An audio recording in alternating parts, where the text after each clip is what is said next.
രണ്ട് വചനങ്ങൾ, രണ്ട് വാക്യങ്ങൾ ഇന്ന് രാത്രിത്തെ വചന ശുശ്രൂഷയ്ക്കായി വായിക്കുവാനും ആ ദൈവവചനത്തെ ശുശ്രൂഷിപ്പാനും ഞാൻ കർത്താവിൽ ആശ്രയിക്കുന്നു. മത്തായിയുടെ സുവിശേഷം 24-ാം അധ്യായം 37, 38, 39 വാക്യങ്ങൾ പ്രാരംഭത്തിൽ വായിക്കുന്നു. നോഹയുടെ കാലം പോലെ തന്നെ മനുഷ്യപുത്രന്റെ വരവും ആകും.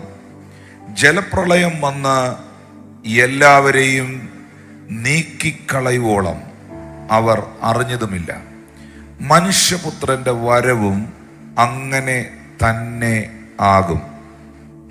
ഒരു വാക്യം കൂടെ ചേർത്ത് വായിക്കുന്നു. ലൂക്കോസ് സുവിശേഷം 17-ാം അധ്യായം 28, 29, 30 വാക്യങ്ങൾ.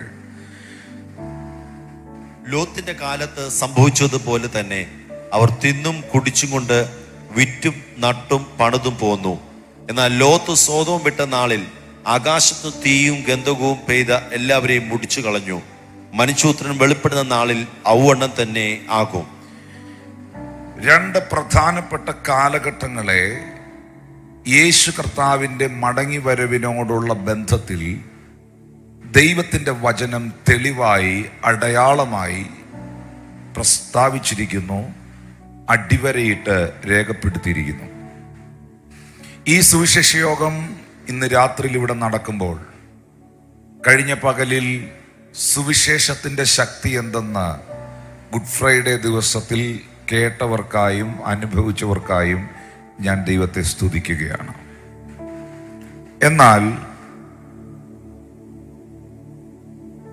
ഏറ്റവും പ്രധാനപ്പെട്ട സന്ദേശം എന്താണ്?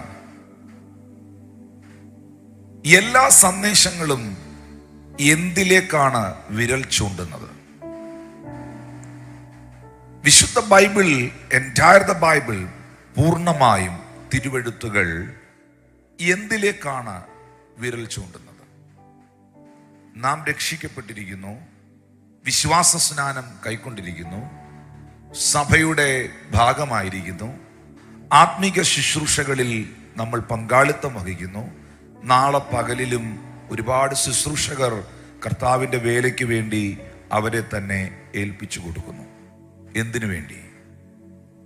എന്താണ് സഭയോടുള്ള ബന്ധത്തിൽ ഇന്ന് രാത്രിയിൽ വായിച്ച വാക്യത്തിൻ്റെ പ്രാധാന്യത? അപ്പോസ്തലനായ പൗലോസ് പറയുന്നുണ്ട്, ക്രിസ്തു ഉയർത്തിട്ടില്ല എങ്കിൽ ഞങ്ങളുടെ പ്രസംഗം വ്യർത്ഥമാണ്. ക്രിസ്തു ഉയർത്തെങ്കിൽ ഇതർത്ഥമുള്ളതാണ്, ഇത് വ്യർത്ഥമല്ല. നാളെ പകലിൽ ലോകത്തിലെ എല്ലാ കലണ്ടറിലും ഉയർപ്പിൻ്റെ, ഈസ്റ്ററിൻ്റെ ദിവസം അടയാളപ്പെടുത്തിയിരിക്കുന്നു. ഈ ലോകത്തിൽ ഒരുപാട് മഹാന്മാർ ജനിച്ചു, ജീവിച്ചു, മരിച്ചു. എന്നാൽ ചിലർ മരിച്ചു എന്ന് പറയുന്നില്ല.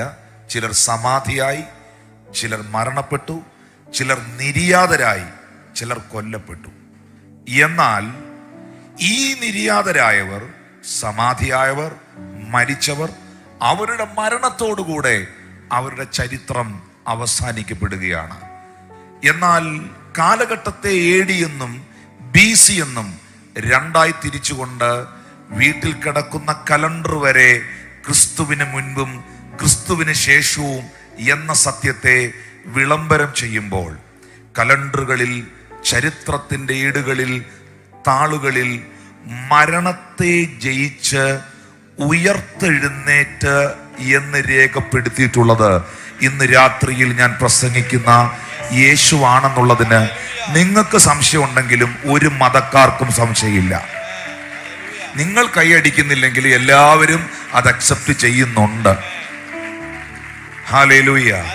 സകല വിഭാഗത്തിലുള്ളവരും അത് വിശ്വസിക്കുന്നുമുണ്ട്. ഉലകത്തിൽ തുറന്നു കിടക്കുന്ന ഒരു കല്ലറയുണ്ടെങ്കിൽ അത് യേശുവിൻ്റെ കല്ലറയാണ്. സാധാരണ ഞാൻ ഈ ശനിയാഴ്ച ദിവസങ്ങളിൽ പ്രസംഗിക്കുന്നത് സൈലന്റ് സാറ്റർഡേ കുറിച്ചാണ്. പക്ഷെ ഇന്ന് കർത്താവ് എനിക്ക് നൽകിയിരിക്കുന്ന നിയോഗം മറ്റൊന്നാണ്, സൈലന്റ് സാറ്റർഡേ. കാരണം യേശു കർത്താവിൻ്റെ 33.5 വർഷത്തെ ജീവിതത്തിൽ 3.5 വർഷത്തെ ശുശ്രൂഷയിൽ വലിയ ആരവാരങ്ങളും വലിയ ബഹളങ്ങളും ജനക്കൂട്ടങ്ങളും കയ്യടികളും കല്ലെടുത്തെറിയലും ഇങ്ങനെ ഒറ്റപ്പെടുത്തലും തള്ളിപ്പറയലും ഒറ്റിക്കൊടുക്കലും ഇങ്ങനെ അനവധി സംഭവങ്ങൾ യേശുവിന്റെ ശുശ്രൂഷയിൽ ഉണ്ടായിരുന്നു. ലൂക്കോസിന്റെ സുവിശേഷം 12-ാം അധ്യായത്തിന്റെ 1-ാം വാക്യമൊക്കെ എഴുതിയിരിക്കുന്നത് പുരുഷാരം തമ്മിൽ ചവിട്ടുവാൻ തക്കവണ്ണം 1000 തിങ്ങിക്കൂടി എന്നാണ്. എന്ന് പറഞ്ഞാൽ മലയാളിയുടെ ഭാഷയിൽ നസ്രായൻ ശുശ്രൂഷിക്കാൻ വന്നു നിൽക്കുന്നിടത്ത് കാല് കുത്താനിടയില്ലായിരുന്നു, അതുപോലെ ജനമായിരുന്നു.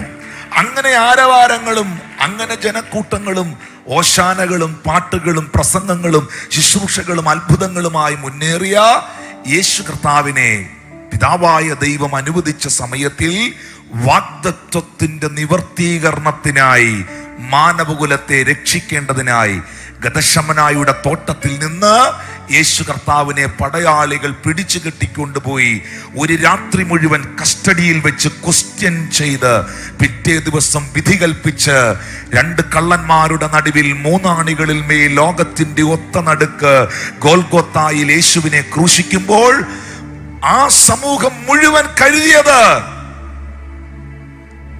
അതോടുകൂടെ നസ്രയത്തുകാരന്റെ ശുശ്രൂഷകൾ അവസാനിച്ചു എന്നാണ്. എല്ലാവർക്കും ഇഷ്ടം ഈ ചിലരൊക്കെ അവസാനിക്കുന്നതും ക്ലോസ് ചെയ്യപ്പെടുന്നതും നെഗറ്റീവായിട്ടുള്ള കാര്യങ്ങൾ സംഭവിക്കുന്നതും കാണാനുള്ള സന്തോഷമാണ്. ഏറ്റവും കൂടുതൽ നെഗറ്റീവ് കേൾക്കാനാണ് ആളുകൾക്ക് ഇഷ്ടം, നെഗറ്റീവ് കാണാനാണ് ആളുകൾക്ക് ഇഷ്ടം.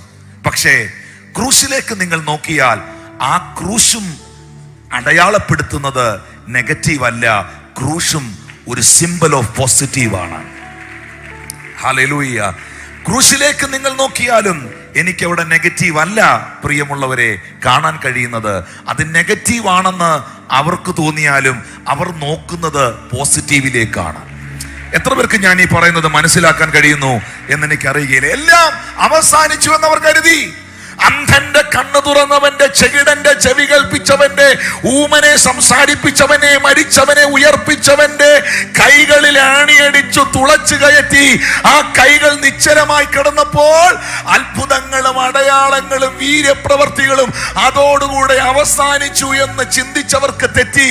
ആ കൈലോട്ട് ആണികൾ കേറിയ ഒറ്റ കാരണം കൊണ്ട് അത്ഭുതത്തിന്റെ ശുശ്രൂഷയ്ക്കായി മറുഭാഗത്ത് 10,000-കണക്കിന് കരങ്ങളെ അവൻ അഭിഷേകം ചെയ്യുകയായിരുന്നു. ഇന്ന് രാത്രിയിലും അവന്റെ അടിപ്പിണരുകളാൽ എനിക്ക് സൗഖ്യമുണ്ട് എന്ന് വിശ്വസിക്കുന്നവർ എത്ര പേർ ഈ പന്തലിന്റെ കീഴിലുണ്ട്? ആ കരങ്ങളിൽ ആണി കയറിയപ്പോൾ രോഗശാന്തി അവസാനിക്കുകയല്ലായിരുന്നു. രോഗശാന്തി ശുശ്രൂഷ ഒരു പട്ടണത്തിനകത്ത് ഒതുങ്ങി നിന്നത് ഇന്റർനാഷണൽ ആകുകയായിരുന്നു. ഒന്ന് കരമടിച്ച് ദൈവത്തിന് നന്ദി പറയാമോ? അവന്റെ കരങ്ങളിലേക്ക് ആണി കയറിയപ്പോൾ, അവന്റെ പാദത്തിലേക്ക് ആണികൾ കയറിയപ്പോൾ, അവന്റെ ശരീരത്തിൽ അടിപ്പിണരുകൾ വെളിപ്പെട്ടപ്പോൾ ഒരു പട്ടണത്തിനകത്ത് 120 കിലോമീറ്ററുകൾക്കകത്ത് നിന്നിരുന്നത് ലക്ഷോപലക്ഷം കിലോമീറ്ററുകളിലേക്ക് കടലുകൾ കടന്ന് സാഗരങ്ങൾ കടന്ന് ഇതാ കൊട്ടാരക്കര പട്ടണത്തിലും അത് വെളിപ്പെടുകയായിരുന്നു. വിശ്വസിക്കുന്നവർ ഇന്ന് രാത്രിയിൽ ശബ്ദമുയർത്തി ദൈവത്തിന് നന്ദി പറ. നസ്രായനെ ക്രൂശിച്ച് ആ ശരീരം ക്രൂശിൽ നിന്ന് ഇറക്കി അരിമത്തിയയിലെ മന്ത്രിയായ ജോസഫ് യേശു കർത്താവിന്റെ ഒരു സീക്രട്ട് ഡിസൈപ്പിൾ ആയിരുന്നു, ബിലീവർ ആയിരുന്നു, ഫോളോവർ ആയിരുന്നു. യേശു കർത്താവിന്റെ ശിഷ്യഗണത്തിൽ മന്ത്രിമാരുണ്ടായിരുന്നു. യേശു കർത്താവ് പ്രസംഗിക്കുമ്പോഴും യേശു കർത്താവ് പഠിപ്പിക്കുമ്പോഴും അത് കേൾക്കാൻ അന്നത്തെ കാലത്തെ ക്യാബിനറ്റ് പദവിയുള്ള ഒരാളുണ്ടായിരുന്നു. അങ്ങയുടെ പേരാണ് അരിമത്ഥ്യയിലെ മന്ത്രിയായ ജോസഫ്. അർദ്ധരാത്രിയിൽ നസ്രായന്റെ വായിൽ നിന്ന് വീഴുന്ന വാക്കുകൾ കേൾക്കാൻ, ആ സന്ദേശത്തെ സ്വീകരിക്കുവാൻ, എന്റെ ഭാഷയിൽ പറഞ്ഞാൽ ന്യായപ്രമാണം അരച്ചു കലക്കി കുടിച്ചു പഠിച്ചെങ്കിലും ന്യായപ്രമാണത്തിന്റെ പൂർണ്ണതയാകുന്നവന്റെ അധരത്തിൽ നിന്ന് വീഴുന്ന വാക്കുകളെ കേൾക്കാൻ അർദ്ധരാത്രിയിലും പരീശന്മാർ അവന്റെ അടുക്കൽ വരുമായിരുന്നു. സമയം വന്നപ്പോൾ എൻ്റെ പരിശുദ്ധനെ ഞാൻ ദ്രവത്വം കാണാൻ സമ്മതിക്കുകയില്ലെന്നുള്ള വാഗ്ദത്തം നിറവേറാൻ ആ കൂട്ടത്തിനകത്ത് ഒരു അരിമത്യേല മന്ത്രിയെയും ഒരു നിക്കോദിമോസിനെ തമ്പുരാൻ ഒരുക്കി.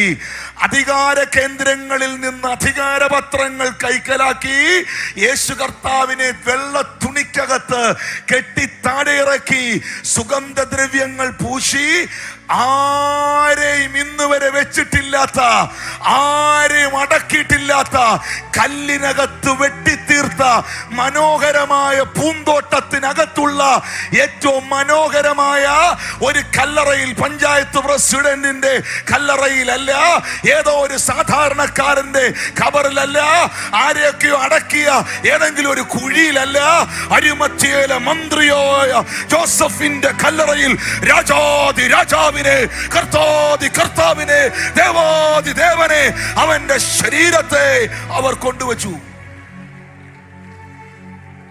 അന്ന് പറഞ്ഞു ഒരു കൂട്ടം ആൾക്കാർ പ്രമാണിമാരോട്, ഇങ്ങനെ തന്നെയാ ബൈബിളിൽ എഴുതിയിരിക്കുന്ന, ആ ചതിയൻ ജീവിച്ചിരുന്നപ്പോൾ പറഞ്ഞു അവൻ 3-ാം ദിവസം ഉയർക്കുമെന്ന്.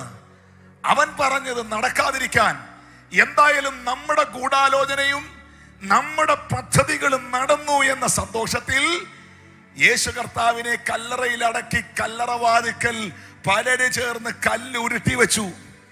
ഏറ്റവും വലിയ ഭരണകൂടം, ശക്തന്മാരായ പട്ടാളക്കാരുള്ള ഭരണകൂടമാണ് റോമൻ ഭരണകൂടം. ഏറ്റവും ശക്തിയുള്ള, നീളമുള്ള, പൊക്കമുള്ള, വണ്ണമുള്ള, ആരോഗ്യമുള്ള ശക്തന്മാരായ പട്ടാളക്കാരെ കല്ലറയുടെ വാതിക്കൽ കാശ് കൊടുത്ത് ഷിഫ്റ്റ് വെച്ച് എക്സ്ട്രാ ഡ്യൂട്ടി പേയ്മെന്റ് കൊടുത്ത് കാവൽ നിർത്തി. റോമൻ ഗവൺമെന്റിന്റെ ചെങ്ങലയിട്ട് കല്ലറ ക്രോസ് ചെയ്തു. ഒരു കാരണവശാലും അവൻ ഉയർക്കരുത്, ഒരു കാരണവശാലും അവൻ രക്ഷപ്പെട്ട് പുറത്തു പോകരുത് എന്ന് ഒറ്റ ആഗ്രഹത്തിൽ. എന്നാൽ നിങ്ങൾക്കറിയുമോ പ്രിയപ്പെട്ടവരെ, അങ്ങനെ കല്ലറ അടച്ചു വെച്ച, കല്ല് ഉരുട്ടി വെച്ച, ചെങ്ങലയിട്ട് ക്രോസ് ചെയ്ത, പട്ടാളക്കാർ കാവൽ നിന്ന, ശിഷ്യന്മാർ ഓടി ഒളിച്ച, ആരെയും പുറത്തു കാണാനില്ലാത്ത, രോഗശാന്തി ശുശ്രൂഷയില്ലാത്ത, സുവിശേഷ യോഗം നടക്കാത്ത, ദൈവവചനം മുഴങ്ങി കേൾക്കാത്ത, ആരവാരങ്ങളും ആൾക്കൂട്ടങ്ങളും ഒന്നുമില്ലാത്ത ഒരു നിശബ്ദ ശനിയാഴ്ച യഹൂദന്മാരെ പേടിച്ച് ശിഷ്യന്മാർ വാതിൽ അടച്ചിരുന്നെന്നാ എഴുതിയിരിക്കുന്നത്. വാതിൽ അടച്ചിരുന്നു യഹൂദന്മാരെ പേടിച്ച്. ഒറ്റ ഒരെണ്ണത്തെ പുറത്തു കാണാനില്ല. ചില അണ്ണന്മാർ പറയത്തില്ലേ, ചില സഹോദരന്മാർ, ചില ചേട്ടന്മാർ മാളത്തീ കയറിയെന്ന്. ഇന്നാരും കേറുന്നില്ല, പക്ഷെ അന്ന് അവര് കേറി. പുറത്തിറങ്ങിയില്ല. അവര് പുറത്തിറങ്ങാൻ പറ്റുകയില്ലായിരുന്നു. അതിനകത്ത് കയറി ഒളിച്ചിരുന്നു. കാരണം അവരെ പിടിയും, അവരെ ആക്രമിക്കും, അവരെ അറ്റാക്ക് ചെയ്യും. പക്ഷേ ആ നിശബ്ദ ശനിയാഴ്ചയിൽ ഈ എല്ലാവന്റെ അകത്തൊരു ചിന്ത ഉണ്ടായിരുന്നു, എല്ലാം കഴിഞ്ഞെന്ന. എനിക്ക് ദൈവത്തിന്റെ പ്രവൃത്തികളെക്കാൾ ഭയം ദൈവത്തിന്റെ നിശബ്ദതയാണ്. മനസ്സിലായില്ലല്ലേ? മനസ്സിലാക്കി തരാം. എന്റെ മെസ്സേജ് അതല്ല, എനിക്ക് പ്രധാനപ്പെട്ട ഭാഗത്തിലേക്ക് വരണം. എന്റെയും നിങ്ങളുടെയും ജീവിതത്തിൽ ദൈവം തമ്പുരാൻ ക്വയറ്റായി നിൽക്കുന്നു, അവൻ പ്രവർത്തിക്കുന്നില്ല എന്ന് നിങ്ങൾക്ക് തോന്നുന്ന ഏതെങ്കിലും ഒരു മൂവ്മെന്റ് ഉണ്ടെങ്കിൽ, കടല് പുറകോട്ട് വലിഞ്ഞങ്ങ് പോകുന്നത് നിനക്ക് കക്കാപറക്കി കളിക്കാനല്ല, സുനാമി വരുന്നുണ്ട്.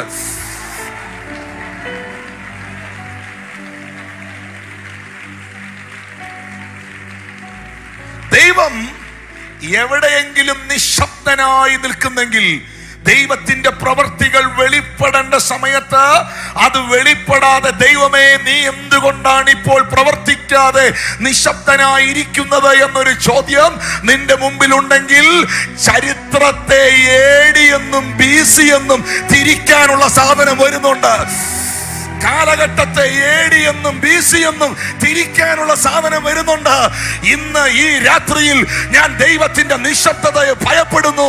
സ്വർഗം പ്ലാനിങ്ങിലാണ്, ദൂതന്മാർ പ്ലാനിങ്ങിലാണ്, ഹെവൻ ബിസിയാണ്.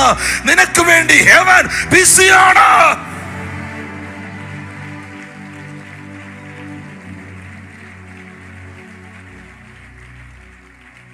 ഞാൻ പ്രാർത്ഥിക്കുകയാണ് ഇന്നത്തെ മെസ്സേജ് എനിക്ക് കംപ്ലീറ്റ് ചെയ്യാൻ പറ്റണമെന്ന്. എന്റെ മെസ്സേജ് ഇതല്ല, ഞാൻ ഈ പറയുന്നതല്ല. ഈ ഹബക്കൂക്കിന്റെ പ്രവചന പുസ്തകത്തിലെ നിങ്ങൾ എടുത്ത് വായിച്ചു നോക്കണം വീട്ടിൽ പോയി. 1-ാം അധ്യായത്തിൽ ഹബക്കൂക്ക് പറയുന്നുണ്ട് 1-2 വാക്യങ്ങളിൽ, ദൈവമേ നീ നിശബ്ദനായിരിക്കുന്നത് എന്ത്? ദൈവമേ നീ മിണ്ടാതിരിക്കുന്നത് എന്ത്? ഹബക്കൂക്ക് 1, 2, 3, 4 വാക്യങ്ങളിൽ ദൈവം പറയുന്നു, ഞാൻ എത്രത്തോളം അയ്യം വിളിക്കും, നീ കേൾക്കാതിരിക്കും. സാഹസ നിമിത്തം എത്രത്തോളം നിന്നോട് ഞാൻ നിലവിളിക്കുന്നു, പക്ഷേ നീ രക്ഷിക്കാതിരിക്കുന്നു. നീതികേട് കാണുമാറാകുകയും പീഡനത്തെ നോക്കി വെറുതെ നിൽക്കുകയും ചെയ്യുന്നത് എന്ത്? കവർച്ചയും സാഹസവും എന്റെ മുമ്പിലുണ്ട്. ദേ കലഹം നടക്കുന്നു, ഷണ്ടയുളവാകുന്നു, എന്തെല്ലാം പ്രതിസന്ധികളിലൂടെ പോകുന്നു. പക്ഷെ നീ എന്നാ ദൈവമേ മിണ്ടാതിരിക്കുന്നേ, നീ എന്നെ അനങ്ങാതിരിക്കുന്നേ എന്ന് 1-ാം അധ്യായത്തിൽ ഹബക്കൂക്ക് ദൈവത്തോട് ചോദിച്ചു. 2-ാം അധ്യായം 1-ാം വാക്യം തുടങ്ങുന്നത് എങ്ങനെയാണെന്നറിയാവോ? ഞാൻ കൊത്തളങ്ങളിൽ കാവൽ കാത്തുകൊണ്ട് നിൽക്കുമ്പോൾ I will stand upon my watch and watch and standing in my spirit.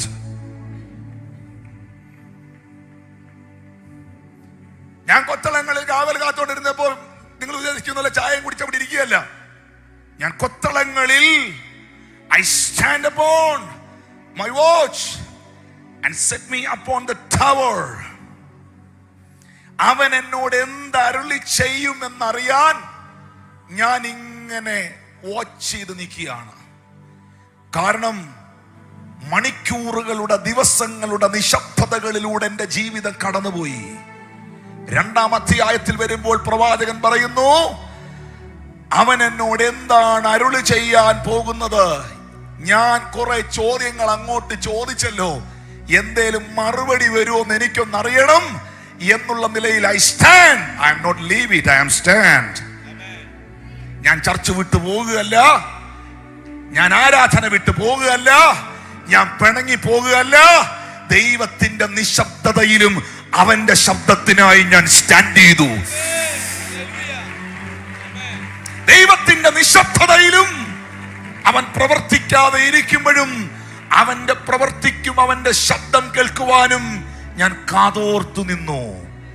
എന്നാൽ 2-ാം വാക്യത്തിലേക്ക് വരുമ്പോൾ ബൈബിൾ പറയുന്നു, യഹോവ എന്നോട് ഉത്തരമരുളിയത്. 1-ാം അധ്യായത്തിൽ മിണ്ടാതിരുന്ന ഒരു ദൈവത്തെ നിങ്ങൾക്ക് കാണാം അല്ലേ? കണ്ടായിരുന്നോ?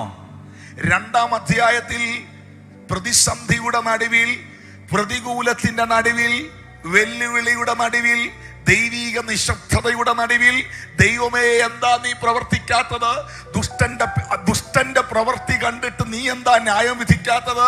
പ്രാർത്ഥിച്ച ഞാൻ കീഴോട്ട് പോകുന്നു, ഒരു പ്രാർത്ഥനയില്ലാതെ നിന്നെ പരിഹസിച്ചുകൊണ്ട് നടക്കുന്നവൻ രക്ഷപ്പെടുന്നു, അവന്റെ ജീവിതത്തിൽ നന്മയുണ്ടാകുന്നു, എനിക്ക് പ്രതിസന്ധി ഉണ്ടാകുന്നു, നീ എവിടെ പോയിരിക്കുക ദൈവമേ എന്ന് ചോദിച്ച മനുഷ്യൻ ഈ പ്രതിസന്ധികളെല്ലാം ഉണ്ടെങ്കിലും ദൈവം നിശബ്ദനായിരിക്കുന്നെങ്കിലും അവന്റെ ജീവിതത്തിൽ ഒരു മറുപടിയും കാണുന്നില്ലെങ്കിലും എന്നെ ഏറ്റവും കൂടുതൽ ടച്ച് ചെയ്ത ഒരൊറ്റ വാക്ക് വിശ്വസിക്കുന്നവർക്ക് വേണ്ടി പറയാം, അവന്റെ പ്രവൃത്തിക്ക് വേണ്ടി ഞാൻ വെയിറ്റ് ചെയ്തു, ഞാൻ സ്റ്റാൻഡ് ചെയ്തു, ഞാൻ കാത്തുനിന്നു.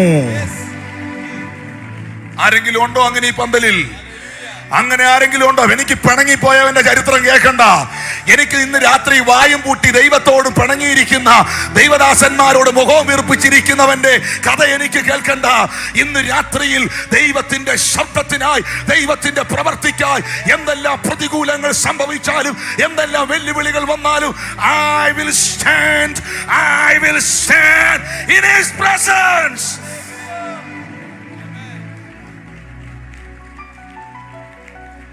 അങ്ങനെയുള്ളവരോട് തമ്പുരാൻ പറയുന്നു, മിണ്ടാതിരിക്കുന്ന ബ്രദറിനോട്, അനങ്ങാതിരിക്കുന്ന അമ്മാമ്മയോട് ദൈവം പറയുന്നു, ആമീൻ, നീ കഴിഞ്ഞ വർഷങ്ങളിൽ, കഴിഞ്ഞ നാളുകളിൽ ഉത്തരമരുളാത്ത, മിണ്ടാത്ത ഒരു ദൈവത്തെയാണ് കണ്ടെങ്കിൽ നീ കരുതിയോ ഈ ദൈവം ഊമനാണെന്ന്? നീ കരുതിയോ ഈ ദൈവം പ്രവർത്തിക്കാത്തവനാണെന്ന്? നിന്റെ ജീവിതത്തിൽ ദൈവീക നിശബ്ദതയുടെ ഒരൊന്നാം അധ്യായമുണ്ടെങ്കിൽ ആ ഒന്നാം അധ്യായം കൊണ്ട് തീരുന്നതല്ല നിന്റെ ചരിത്രമെന്ന് ഇന്ന് രാത്രിയിൽ ആത്മാവ് നിന്നോട് ഇടപെടുകയാണ്. ആ ഒന്നാം അധ്യായം കൊണ്ട് നിന്റെ ചരിത്രം തീരുകയില്ല. ഈ ഓൺലൈനിൽ കാണുന്നവർ, ഇവിടെ ഇരിക്കുന്നവർ മിണ്ടുന്നില്ല, ഇവിടെ ഇരിക്കുന്നവർ ശബ്ദിക്കുന്നില്ല. ഓൺലൈനിൽ കാണുന്നവരോട് ഇന്ന് രാത്രിയിൽ ഞാൻ അരുളി ചെയ്യുന്നു, ദൈവത്തിന്റെ ആത്മാവ് ഇടപെടുന്നു. നിന്റെ ജീവിതത്തിൽ ദൈവീക നിശബ്ദതയുടെ ഒന്നാം അധ്യായം കൊണ്ട് നിന്റെ ചരിത്രം തീരില്ല. യഹോവ നിന്നോട് അരുളി ചെയ്യുന്ന, യഹോവ നിന്റെ തലമുറയോട് അരുളി ചെയ്യുന്ന, യഹോവ നിന്റെ കുടുംബത്തോട് അരുളി ചെയ്യുന്ന, യഹോവ നിന്റെ സഭയോട് അരുളി ചെയ്യുന്ന ഒരു രണ്ടാം അധ്യായത്തിലേക്ക് ഇന്ന് രാത്രിയിൽ സഭ കയറട്ടെ.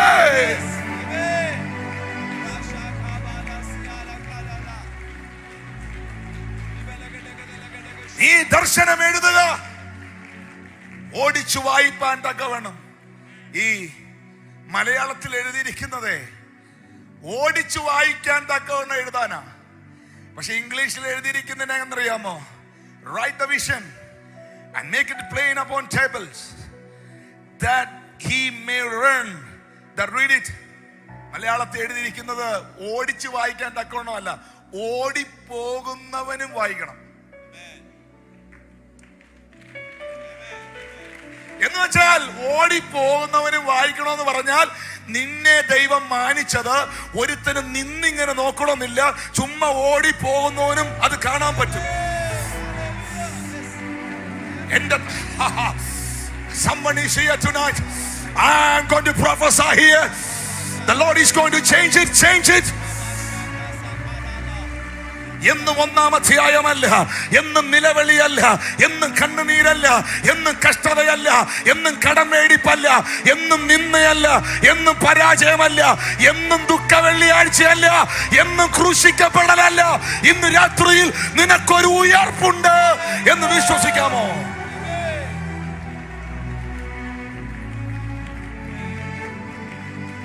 കൈയടിക്കാതെ ആത്മാവിൽ അടിക്കണം. സ്തുതിക്കുകയാണ്, തമ്പുരാനോട് ചങ്കു തുറന്ന് സ്തുതിക്കണം. ശത്രു പറഞ്ഞില്ലേ ഒന്നാം അധ്യായം കൊണ്ട് തീരുമെന്ന്? പിശാച് പറഞ്ഞില്ലേ ഒന്നാം അധ്യായം കൊണ്ട് തീർക്കുമെന്ന്? ആരോ നിന്നോട് പറഞ്ഞില്ലേ എല്ലാം കഴിഞ്ഞെന്ന്? തമ്പുരാൻ പറയുന്നു, എല്ലാം കഴിഞ്ഞെന്ന് തോന്നിയത് നിനക്കാണ്, ഞാൻ ചിലത് ആരംഭിക്കാൻ പോകുകയാണ്. മാർത്തേ, നിന്റെ സഹോദരന്റെ ശവക്കുഴിക്കകത്തുനിന്ന് നിനക്ക് നാറ്റമാ വരുന്നെങ്കിൽ, മറിയേ, നിന്റെ സഹോദരന്റെ ശവക്കുഴിക്കകത്തുനിന്ന് നിനക്ക് നാറ്റമാ വരുന്നെങ്കിൽ, എനിക്ക് വരുന്നത് നാറ്റമല്ല, ഉയർപ്പിന്റെ ഗന്ധമാ, ഉയർപ്പിന്റെ ഗന്ധമാ.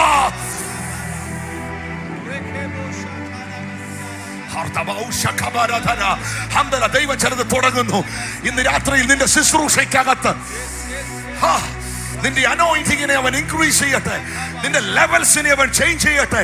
ഈ പട്ടണത്തിന്റെ മേളിൽ, നിന്റെ കുടുംബത്തിന്റെ മേളിൽ ദൈവത്തിന്റെ ആത്മാവിന്റെ കരം ഇന്ന് രാത്രി ശക്തിയോടെ, അധികാരത്തോടെ വെളിപ്പെടട്ടെ. ആരാധിക്കുക. തൊടുകയാണ് ആ മകളെ ദൈവാത്മ തൊടുകയാണ്, ആ മകളെ ദൈവാത്മ തൊടുകയാണ്.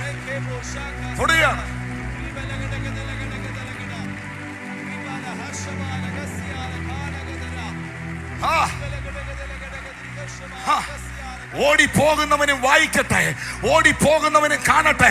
നോക്കി നിൽക്കുന്നവൻ മാത്രമല്ല, ആമേൻ, ഓടിപ്പോകുന്നവനും കാണട്ടെ. നിന്റെ മേളിൽ ദൈവം തന്ന ദർശനങ്ങൾ, നിനക്ക് തന്ന വെളിപ്പാടുകൾ, നിനക്ക് തന്ന ദൈവാലോചനകൾ, നിന്റെ മേൽ ദൈവം പകർന്ന അഭിഷേകങ്ങൾ, നിനക്ക് തന്ന വാഗ്ദത്തങ്ങൾ, നിന്റെ തലമുറയ്ക്ക് വേണ്ടി ഒരു കണ്ണ് കണ്ടിട്ടില്ലാത്ത, ഒരു ചെവി കേട്ടിട്ടില്ലാത്ത, ഒരു മനുഷ്യന്റെയും ഹൃദയത്തിൽ തോന്നിയിട്ടില്ലാത്തത് എന്റെ തമ്പുരാൻ ഒരുക്കി വെച്ചത് കാണട്ടെ.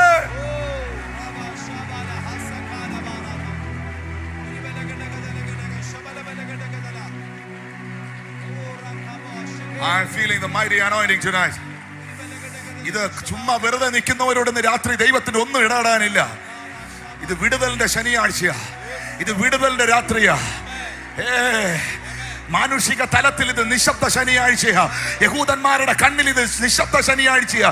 യഹൂദന്മാരുടെ കണ്ണിൽ അയ്യോ എല്ലാം കഴിഞ്ഞു കേട്ടോ, അവന്റെ പരിപാടി തീർന്നു കേട്ടോ, അവൻ പൂട്ടിക്കെട്ടി കേട്ടോ. എടാ മോനെ, പൂട്ടിക്കെട്ടിയതല്ലടാ. ആമേൻ, ആമേൻ, ആമേൻ. പട്ടണത്തിൽ നിന്ന് ഈ സാധനം ഇന്റർനാഷണൽ ആകാൻ പോവാ.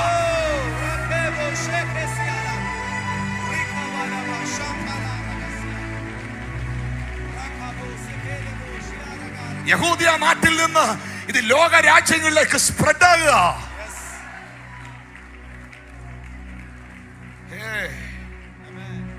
എനിക്ക് ചിലരുടെ മേളിലൊന്ന് കൈവച്ചാൽ കൊള്ളാന്നുണ്ട്.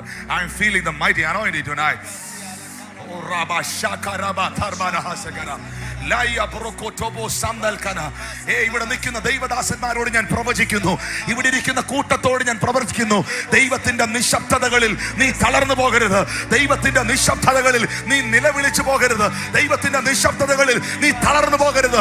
ദൈവത്തിന്റെ നിശബ്ദതകളിൽ എല്ലാം കഴിഞ്ഞെന്ന് കരുതരുത്. ദൈവത്തിന്റെ നിശബ്ദതകളിൽ പ്രാർത്ഥനയ്ക്ക് മറുപടികൾ ലഭിക്കാതിരിക്കുമ്പോൾ, ചോദിച്ചതിന് ഉത്തരം കിട്ടാതിരിക്കുമ്പോൾ ദൈവം എവിടെ എന്ന് നീ ചോദിക്കരുത്. ആത്മാവ് നിന്നോട് ഇടപെടുന്നു. ഈ 2025 ഈ ഏപ്രിൽ മാസത്തിൽ ഒരു 2-ാം അധ്യായം നിന്റെ ജീവിതത്തിൽ ഇന്ന് രാത്രി തുറക്കുകയാണ്. ഒരു സെക്കൻഡ് ചാപ്റ്റർ, ഒരു സെക്കൻഡ് ചാപ്റ്റർ, ഒരു സെക്കൻഡ് ചാപ്റ്റർ. ഓ റബ ബ ബ ബ കോലോറോബോ ശേഖരമമമമയറബ സാംപ്രോടോബോബോ റോക്കോട്ടലയറബക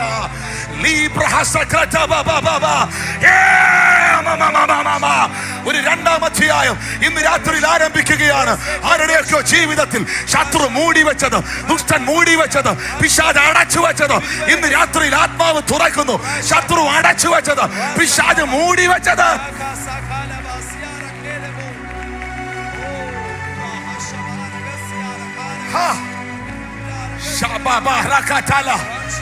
ദൈവം തുറക്കുന്നു ചിലത്, ദൈവം തുറക്കുന്നു ചിലത്.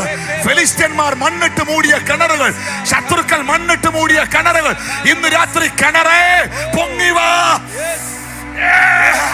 കിണറേ പൊങ്ങിവാ എന്ന് നീ പറയുമ്പോൾ നീ കണ്ടിട്ടില്ലാത്ത ചിലത് സ്വർഗത്തിലെ ദൈവത്താൽ സാധ്യമാകുന്നു.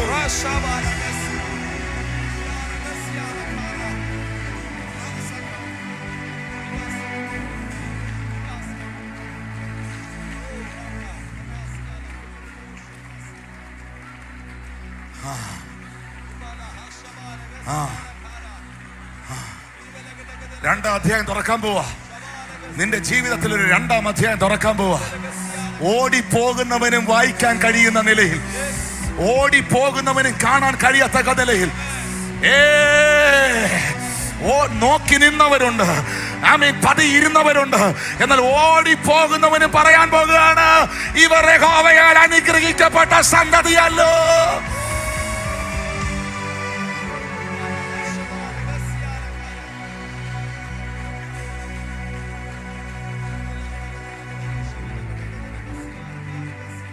എഴുതുക. മറുപടി പറയുന്ന ദൈവം ഉണ്ടെന്ന് എഴുതുക. ഏറ്റെടുക്കോ. ഇത് പ്രൊഫറ്റിക്കാ, ഇത് ഏഞ്ചലിക്കാ. നിനക്ക് കാണാൻ പറ്റാത്തത് ആത്മതലത്തിൽ ഞാൻ കണ്ടോണ്ടാ ഇവിടെ നിൽക്കുന്നേ. നിനക്കിത് പറയാൻ പറ്റുമോ? മറുപടി വരുന്നുണ്ട്, മറുപടി വരുന്നുണ്ടെന്ന് ആരോടൊക്കെ കർത്താവ് ഇടപെടുന്നു. സക്കറിയാവേ, നിന്റെ പ്രാർത്ഥനയ്ക്ക് മറുപടിയായി എന്ന് പറഞ്ഞ ദൂതൻ ഇന്ന് രാത്രിയിൽ ഈ പന്തലിനകത്തിറങ്ങുന്നുണ്ട്.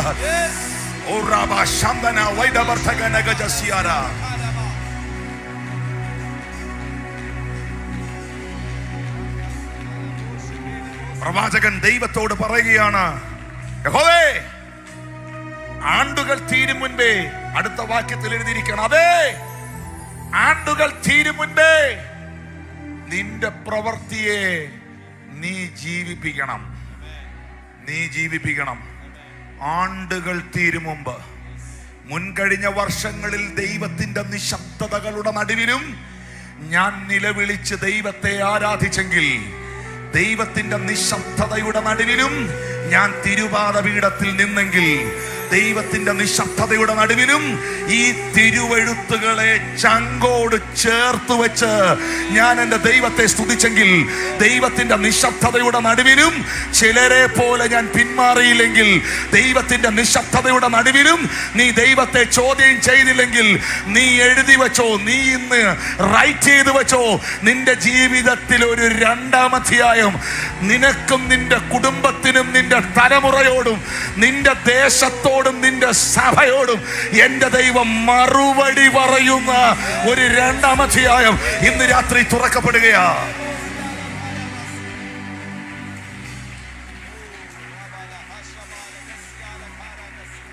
ദർശനത്തിന് ഞാൻ ഒരവധി വെച്ചിരിക്കുന്നു. ദർശനത്തിന് ഞാൻ, ഇത് പ്രവാചകനോട് ദൈവം പറഞ്ഞതാ 2-ാം അധ്യായത്തിൽ, ഞാൻ ഒരവധി വെച്ചിരിക്കുന്നു. ഹബക്കൂക്ക് കരുതി എന്നാന്നറിയോ? ഈ ദൈവം എവിടെ പോയിരിക്കുക? മിണ്ടണില്ലല്ലോ, ആളെ കാണുന്നില്ലല്ലോ, ഇതൊക്കെ എന്റെ ചുറ്റും നടക്കുമ്പോഴും എവിടെ ആളെവിടെ? നീ എന്നാ വിചാരിച്ചേ? ഞാൻ അവധി വെച്ചിരിക്കുക. സാറേ, ആ കൗൺസിലർ ഇന്നുണ്ടോ? എനിക്കൊരു പേപ്പർ സൈൻ ചെയ്യാനുണ്ട്. ഇല്ല, പുള്ളി അവധിയില്ല. പുള്ളി അവധിയിലാന്ന് പറഞ്ഞ എന്നാ? അയാൾ ചത്തുപോയെന്നാണോ? ഇപ്പൊ കസേരയിലില്ല, പക്ഷെ ഉടനെ വരും. അവധിയിലാന്ന് പറഞ്ഞ എന്നാ? റിട്ടയർ ആയെന്നാണോ? അവധിയിലാണെന്ന് പറഞ്ഞാൽ എന്നാ? സസ്പെൻഡ് ചെയ്തെന്നാണോ? അവധി വെച്ചിരിക്കുന്നെന്ന് പറഞ്ഞാൽ അതിന്റെ അർത്ഥം ഈ അവധി എടുക്കുന്നവർ ലീവ് എടുക്കുന്നത് ഒരു ഷോർട്ട് ടൈമിലാ. നീ എഴുതി വെച്ചോ, നിന്റെ ഷോർട്ട് ടൈം പീരീഡിൽ നീ ഫേസ് ചെയ്ത സകല ചലഞ്ചുകളെയും, നീ ഫേസ് ചെയ്ത സകല യുദ്ധങ്ങളെയും എന്റെ ദൈവം ദർശനങ്ങളാക്കി. നീ വെയിറ്റ് ചെയ്തോ, അത് വരും നിശ്ചയം, വരും നിശ്ചയം, വരും നിശ്ചയം, താമസിക്കുകയില്ല.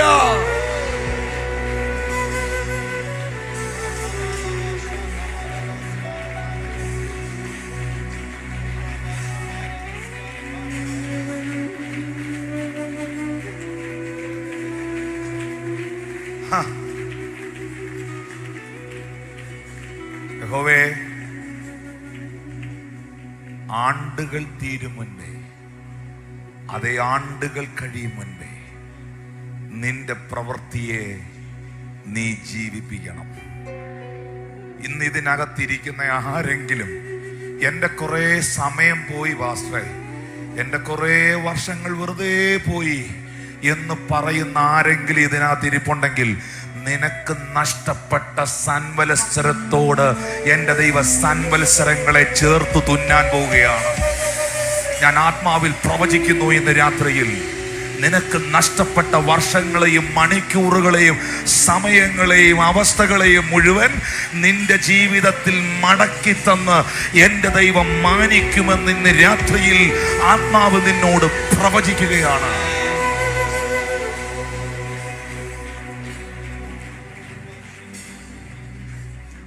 അപ്പൊ 2-ാം അധ്യായത്തിൽ എന്നാ ഉണ്ടായി? 2-ാം അധ്യായത്തിൽ ദൈവത്തിന്റെ മറുപടി ഉണ്ടായി. 1-ാം അധ്യായത്തിൽ എന്നായിരുന്നു സീൻ? 1-ാം അധ്യായത്തിൽ ദൈവം നിശബ്ദനായിരുന്നു. പുള്ളി തന്നെ ദൈവത്തോട് ചോദിക്കുന്നുണ്ട്, എന്താ എങ്ങനെയെന്ന്. അപ്പൊ ദൈവത്തിന്റെ മറുപടി നിങ്ങൾക്ക് അനുഭവിക്കാൻ കഴിയണമെങ്കിൽ ഹബക്കൂക്ക് 2-ന്റെ 1-ാം വാക്യം മറന്നുപോകരുത്. I will stand upon my watch. ഞാൻ കൊത്തളത്തിൽ കാവൽ കത്തുകൊണ്ട് അവൻ എന്നോട് എന്തരുളി ചെയ്യുമെന്ന് ഇങ്ങനെ സ്റ്റാൻഡ് ചെയ്യുകയാണ്. അതിനു വേണ്ടി സ്ഥലം വിട്ടു പോവുകയല്ല. ആരെങ്കിലും ദൈവപ്രവൃത്തിക്ക് വേണ്ടി കാത്തിരിക്കുന്നുണ്ടോ ഇതിനകത്ത്?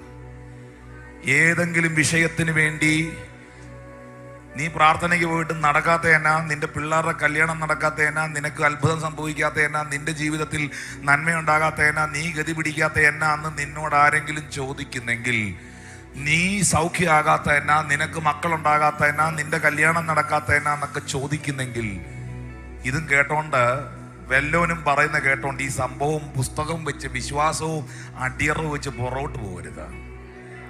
സാറയുടെ ഗർഭപാത്രത്തിന്റെ നിർജീവത്വം ഗ്രഹിച്ചിട്ടും തൻ്റെ ശരീരം ക്ഷയിച്ചെന്നറിഞ്ഞിട്ടും അവിശ്വാസത്തിൽ സംശയിക്കാതെ വിശ്വാസത്തിൽ ശക്തിപ്പെട്ട് വാഗ്ദത്തം ചെയ്തവൻ പ്രവർത്തിക്കാൻ ശക്തനെന്ന് ഉറച്ചവനെ വിശ്വാസികളുടെ പിതാവാക്കി ചരിത്രത്തെ തിരിച്ചൊരു ദൈവം ഇന്ന് രാത്രിയിൽ ഇവിടെ ഉണ്ടെങ്കിൽ ആ ദൈവം ഇന്നും പ്രവർത്തിക്കുന്നവനാണ്.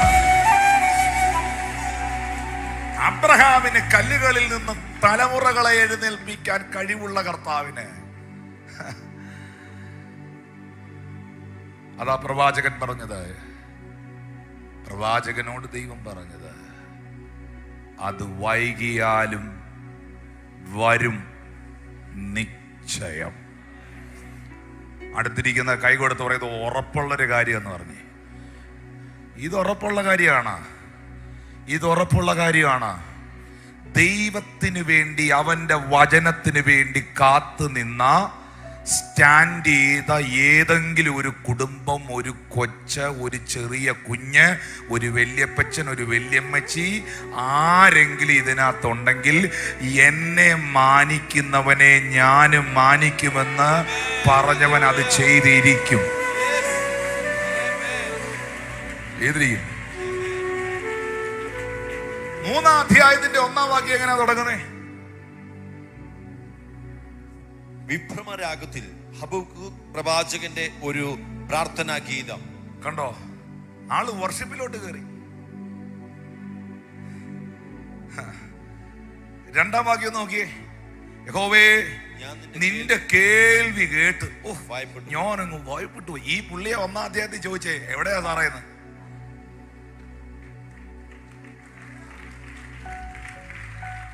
ഈ പുള്ളിയെ 1-ാം അധ്യായത്തിൽ ചോദിച്ചേ, നീ എന്നാ മിണ്ടായിരിക്കുന്നേ?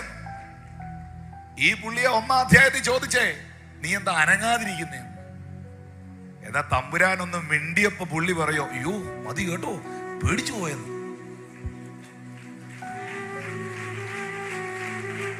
ഞാനും അങ്ങനൊരു വാക്ക് ദൈവത്തിന്റെ ദാസൻ എന്ന നിലയിൽ റിലീസ് ചെയ്യാൻ പോവാണ്.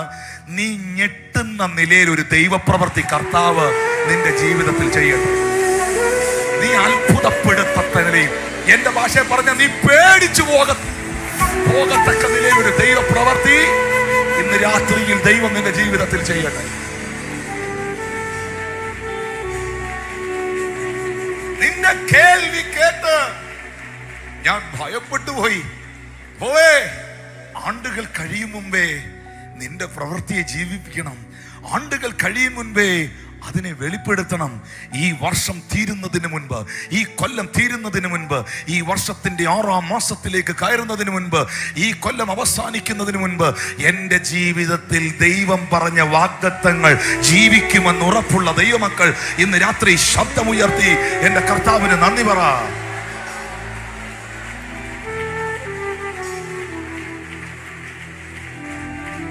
അങ്ങനൊന്നും പറയാൻ പാടില്ലേ? അങ്ങനൊന്നും പറയാൻ പാടില്ലേ? അങ്ങനൊന്നും പറയാൻ പാടില്ലെങ്കിൽ പിന്നെ എന്നാ ഹബക്കൂക്ക് പറഞ്ഞേ, ഈ കൊല്ലം തീരുന്നതിന് മുമ്പ് നിന്റെ പ്രവൃത്തി കാണണമെന്ന്? വർഷങ്ങൾ കഴിയുന്നതിന് മുൻപ്, ആണ്ടുകൾ കഴിയുന്നതിന് മുൻപ്, ഒത്തിരി ഡിലേ വരാതെ, ഒത്തിരി സമയങ്ങൾ മുന്നോട്ട് പോകാതെ നിന്റെ പ്രവൃത്തിയെ കാണണമെന്ന് എന്താ മനുഷ്യൻ പറഞ്ഞത്? എന്നോട് ദൈവത്തിന്റെ ആത്മാവ് ഇടപെടുകയാണ്. ഞാൻ പറഞ്ഞല്ലോ, എനിക്ക് ഇറങ്ങി വന്ന് ചിലരോട് അത് പറഞ്ഞാൽ കൊള്ളാമെന്നുണ്ട്. നിന്റെ ജീവിതത്തിന്റെ ചില മേഖലകളിൽ ചില കാര്യങ്ങളെ ഇങ്ങനെ ഡിലേ ആക്കുന്ന, വൈകിപ്പിക്കുന്ന, കാലതാമസങ്ങൾ വരുത്തുന്ന ആ അന്ധകാര ശക്തി ഇന്ന് രാത്രിയിൽ ഇതിനകത്തുനിന്ന് വെട്ടേറ്റ് മാറട്ടെ. വിശ്വസിക്കുന്നവർ ആത്മാവിൽ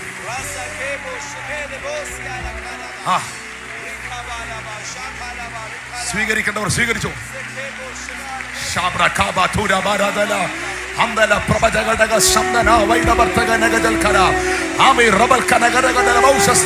നിന്റെ ഓട്ടത്തെ തെറ്റിക്കുന്ന ലോത്തുമാരെ, നിന്റെ ഓട്ടത്തെ തെറ്റിക്കുന്ന തേരഹുമാരെ ഇന്ന് രാത്രിയിൽ സ്വർഗം എടുത്തു കളയുകയാണ്. നിന്റെ ലക്ഷ്യത്തെ തെറ്റിക്കുന്ന സകലത്തെയും ഇന്ന് രാത്രിയിൽ മൂടോടെ സ്വർഗം പിഴുതെറിയുകയാണ്.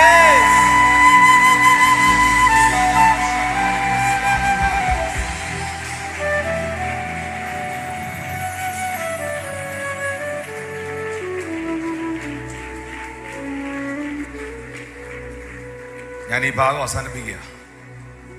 ഇതിന്റെ അവസാനത്തിലേക്ക് വരുമ്പോഴേ ഇനി അടുത്ത വാക്കുകൾ നിങ്ങൾ വായിക്കണം. ഇത് വർഷിപ്പാ. 3, 4, 5 വാക്യങ്ങളിലേക്ക് ഒരു പ്രാർത്ഥനയ്ക്ക് മറുപടി വന്നാൽ പിന്നെ പാട്ടാ. ദൈവം തേമാനിൽ നിന്നും പരിശുദ്ധൻ പാറാൻ പർവ്വതത്തിൽ നിന്നും വരുന്നു. അവന്റെ പ്രഭാകാശത്തെ മൂടുന്നു. അവന്റെ സ്തുതിയാൽ ഭൂമി നിറയുന്നു. സൂര്യപ്രകാശം പോലൊരു ശോഭ ഉളവായി വരുന്നു. കിരണങ്ങൾ അവന്റെ പാർശ്വത്തിൽ നിന്ന് പുറപ്പെടുന്നു. അവന്റെ വല്ലഭത്വം മറഞ്ഞിരിക്കുന്നു. പിന്നെ പുള്ളി മുഴുവൻ കാണുന്നത് ഗ്ലോറിയ. മഹാമാരി അവന്റെ മുമ്പിൽ നടക്കുന്നു. ആമീൻ. ജൊറാഗ്നി അവന്റെ പിന്നാലെ ചെല്ലുന്നു. അവൻ നിന്ന് ഭൂമിയെ കുലുക്കുന്നു. അവൻ നോക്കി ജാതികളെ ചിതറിക്കുന്നു. ശാശ്വത പർവ്വതങ്ങൾ പിളർന്നു പോകുന്നു. പുരാതന ഗിരികൾ വണങ്ങി വീഴുന്നു. അവൻ പുരാതന പാതകളിൽ നടക്കുന്നു.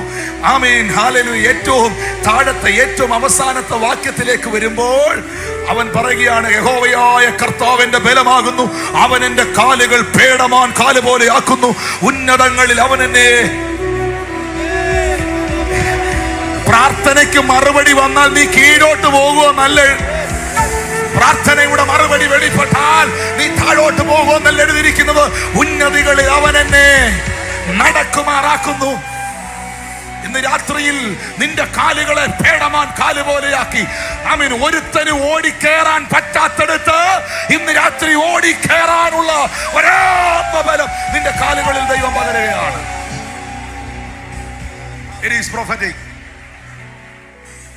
കർത്താവിന്റെ ശുശ്രൂഷയിൽ നിൽക്കുന്നവരോട്, ആഗ്രഹിക്കുന്നവരോട് ഞാൻ പറയാം, എന്റെ കാലുകളെ അവൻ വേറെ ഒരു ആനയുടെ കാല് പോലെ ആക്കും. ഏറ്റവും വലിയ കാൽ ആനയ്ക്ക. ഏറ്റവും വലിയ കാൽ ആനയ്ക്ക. എന്റെ കാലുകളെ എന്നാ പിന്നെ നമ്മൾ പറയത്തില്ലേ, ഒരു പഞ്ചിനിരിക്കട്ടെ, ഒരു സന്തോഷത്തിനിരിക്കട്ടെ, എന്റെ കാലുകളെ ആനക്കാല് പോലെ. അങ്ങനെയല്ല പറഞ്ഞു. എന്റെ കാലുകളെ പേടമാന്റെ കാല് പോലാക്കുന്നു എന്ന് പറഞ്ഞ എങ്ങനെയാണെന്നറിയോ? ഇങ്ങനെ നീ നടക്കില്ല, തെറിച്ച് കയറി പോവുക. നടപ്പൊന്നുമല്ലത്. ഞാൻ പേടമാൻ ഇങ്ങനെ കുണുങ്ങി കുണുങ്ങി നടക്കുന്നത് കണ്ടിട്ടില്ല. ഇന്ന് രാത്രിയിൽ ആത്മാവ് നിന്നോട് പ്രവചിക്കുന്നു, ആർക്കും കേറി പോകാൻ പറ്റാത്ത പർവ്വതങ്ങളെ കീഴ്പ്പെടുത്തുവാൻ, ആർക്കും കേറി പോകാൻ കഴിയാത്ത ഉന്നതഗിരികളെ കീഴ്പ്പെടുത്തുവാൻ, നീ പോയിട്ടില്ലാത്ത രാജ്യങ്ങൾ, നീ കാലുകുത്തിയിട്ടില്ലാത്ത പട്ടണങ്ങൾ, നീ ചെന്നിട്ടില്ലാത്ത ദേശങ്ങൾ ഇന്ന് രാത്രി നിനക്ക് വേണ്ടി ആത്മതലത്തിൽ സ്വർഗം തുറക്കട്ടെ. നിന്റെ തലമുറയ്ക്ക് വേണ്ടി ആത്മതലത്തിൽ ദൈവം തുറക്കട്ടെ.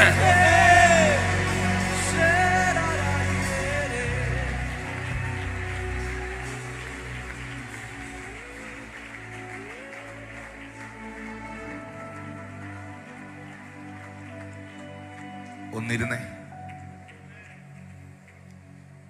ഇനി എൻ്റെ ചോദ്യം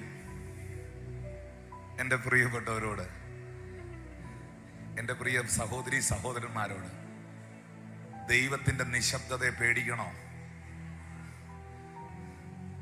പേടിക്കണോ? പേടിക്കണ്ടേ? ഉള്ളി പേടിച്ചു പോയില്ലേ 3-ാം അധ്യായത്തിൽ?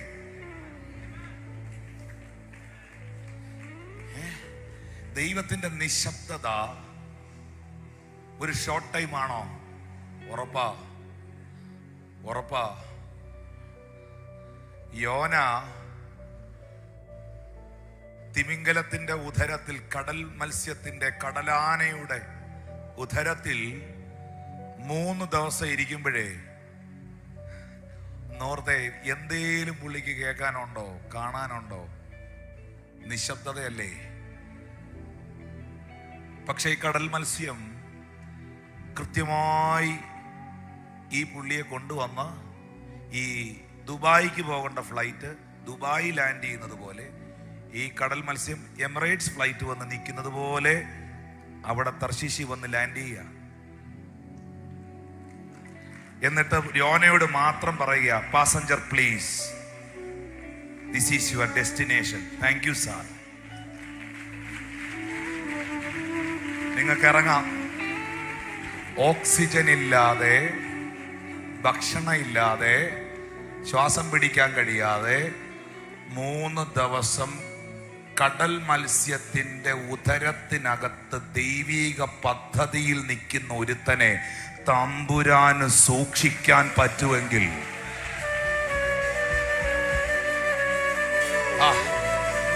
ഞാൻ എങ്ങനെ അത് പ്രസംഗിക്കണ്ടേ, എങ്ങനെ അത് വർണ്ണിക്കണ്ടേ?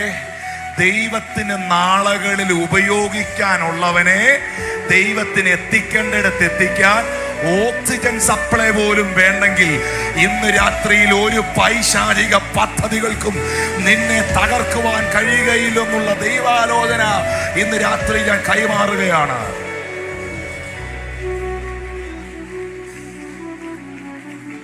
മകളെ, ദൈവം ഏത് വഴിയാ പിടിക്കുന്നതെന്ന് നമുക്ക് പറയാൻ പറ്റില്ല. നിങ്ങൾ എന്നെ ശ്രദ്ധിക്കുന്നുണ്ടോ? നമ്മൾ ഉദ്ദേശിക്കുന്ന പോലെ അല്ല തമ്പുരാന്റെ ഇടപെടിയിൽ. ദൈവിക ഇടപെടിയിൽ ഭയങ്കര ഡിഫറൻ്റാണ്. ഈ യോനായെ ലക്ഷ്യസ്ഥാനത്ത് നിനവയിലെത്തിക്കാൻ, ലക്ഷ്യസ്ഥാനത്തെത്തിക്കാൻ എൻ്റെ ദൈവം ഒരു വലിയ, ലോകത്തിലെ ഏറ്റവും വലിയ ജീവി ഏതാ പറ? ആനയാണോ തിമിംഗലാണോ? പഠിച്ചവരൊക്കെ പറഞ്ഞോ സ്കൂളിൽ? കണ്ടോ, കൊച്ചു കുഞ്ഞ് പറഞ്ഞോ, ആ കൊച്ചു പറഞ്ഞു തിമിംഗലം. ഏറ്റവും വലിയ ജീവിയായ തിമിംഗലത്തോട് ദൈവം ഇടപെട്ടു, ഇവനെ ഇന്ന സ്ഥലത്ത് എത്തിക്കണമെന്ന്. ഈ പുള്ളി എന്നിട്ടും അങ്ങനെ ഉണ്ടല്ലോ, എത്ര കൊണ്ടിട്ടും ആരും മിണ്ടുന്നില്ലല്ലോ. എന്നെല്ലാം പറഞ്ഞിട്ടും എത്രയെല്ലാം ഉപദേശിച്ചിട്ടും യാതൊരു മാറ്റവും ഇല്ലാത്തവരുണ്ട്. ഇവിടെ ഇരിപ്പുണ്ട്, കൈവക്കണ്ട, പ്രാർത്ഥിച്ചാൽ മതി, വേണമെങ്കിൽ പേര് വിളിക്കാം. ആരും മിണ്ടുന്നില്ലല്ലോ. സ്തോത്രം. ഈ പുള്ളി അവിടുന്ന് എഴുന്നേറ്റ് ഒരാവണക്കിന്റെ ചുവട്ടി വന്നിരിക്കുകയാണ്. അപ്പോൾ കുറച്ച് ദിവസം ഈ വെള്ളത്തിൽ, ഈ മീനിന്റെ വയറ്റിനകത്തെന്ന് പറയുമ്പോൾ ഡ്രൈ അല്ലല്ലോ, ഉണങ്ങിക്കിടക്കുന്നിടത്തല്ലല്ലോ പുള്ളി ഇരുന്നത്. ഇങ്ങനെ പുള്ളി ആകെ, എൻ്റെ ഭാഷ പറഞ്ഞ ആകെ കുഴഞ്ഞ കേസാണ്. വെളി വന്നിരിക്കുക. കുറച്ച് കാറ്റൊക്കെ കിട്ടിയപ്പോഴത്തേന് ഒരു ആശ്വാസം. സ്തോത്രം. തിമിംഗലത്തിന്റെ വയറ്റിൽ കിടക്കാഞ്ഞിട്ട് ഉറങ്ങുന്നില്ലേ? നോക്കി, ഇത്രയും വലിയ പ്രസംഗം നടന്നിട്ട് ഉറങ്ങുന്നവരുണ്ട് ഇവിടെ. അവർ തിമിംഗലത്തിന്റെ വയറ്റിലൊന്നും കിടന്നിട്ടല്ല. സ്തോത്രം. രാത്രി മൊത്തവും ഇതും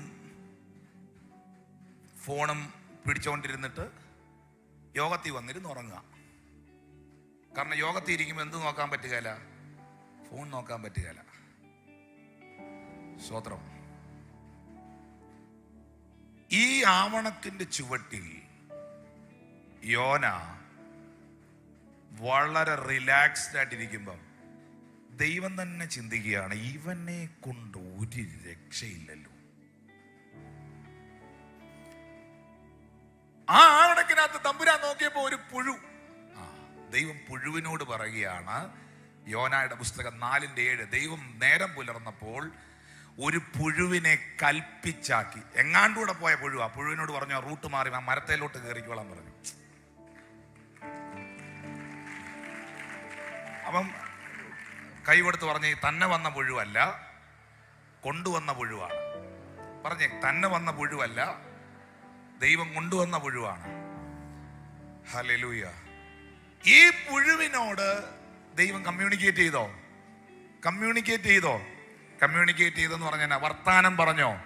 പുഴുവിനോട് കൽപ്പിക്കണമെങ്കിൽ ഈ പ്രകൃതിയിലേക്ക് നിങ്ങൾ നോക്കിയാൽ, ഈ പ്രപഞ്ചത്തിലേക്ക് നോക്കിയാൽ, ഈ പിശാചെന്ന് പറയുന്ന കള്ളനില്ലേ, പിശാചെന്ന് പറയുന്നവൻ, സാത്താൻ, ഭോഷ്ക് പറയുന്നവൻ, ലൂസിഫർ, വീണുപോയവൻ, ഈ പ്രപഞ്ചത്തിൽ അവനെ അനുസരിക്കുന്ന യാതൊരു സാധനവും ഇല്ല. മനസ്സിലായില്ലല്ലേ? നിങ്ങളുടെ വീട്ടിൽ നിങ്ങൾ വളർത്തുന്ന നായ നിങ്ങൾ പറയുന്നതാണോ കേൾക്കുന്നേ? അപ്പുറത്തെ ആ ചേട്ടൻ പറയുന്നതാണോ കേൾക്കുന്നേ? നിങ്ങൾ പറയുന്നതല്ലേ കേൾക്കുന്നേ? കാറ്റെ അടങ്ങുക, കടലെ ശാന്തമാകുക എന്ന് നസറായൻ പറഞ്ഞപ്പോ എന്താ കാറ്റടങ്ങിയേ, കടൽ ശാന്തമാക്കിയേ? യജമാനൻ പറയുന്നത് കേൾക്കണ്ടേ?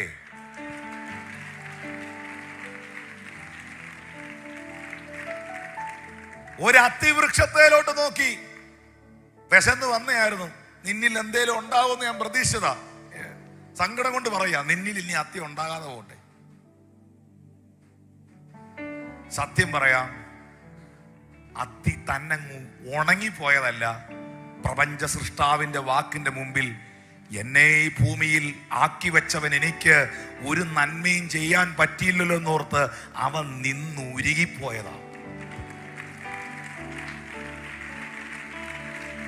ഉരുകിപ്പോയി. പിറ്റേ ദിവസം വരുമ്പോ അതിനകത്ത് ഒരു സാധനമില്ല. അത്തി മുതൽ കടല് മുതൽ ആഴക്കടലിന്റെ അടിത്തട്ടിലൂടെ ഓടിപ്പോയ മീന്റെ വായ്ക്കകത്ത് ടാക്സ് കൊടുക്കാനുള്ള പൈസ സെറ്റ് ചെയ്തിട്ട്, നിങ്ങൾക്കറിയാമോ ഗലീല കടലിൽ ചില്ലറയും ചില്ലുവാനും മീനല്ലുള്ളത്.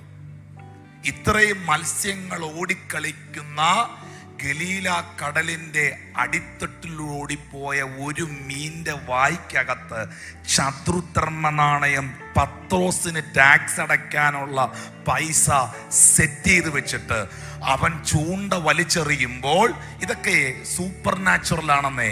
ഈ മീൻ ഏതെല്ലാം ചൂണ്ടയിൽ പോയി ഉടക്കാം. ഒരു മീൻ ഒരാളുടെ വലയിലാണോ കയറുന്നത്? ഏതെല്ലാം വലയിൽ കയറാം.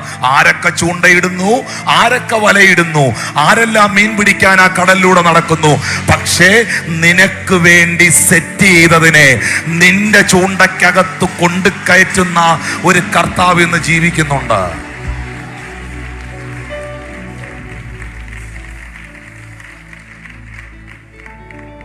മീന്റെ വായിക്കാത്തൊരു സാധനം ഇരിക്കുകയാണെങ്കിൽ മീൻ ഒരിക്കലും അടുത്ത തീറ്റ കൊത്തുകയില്ല.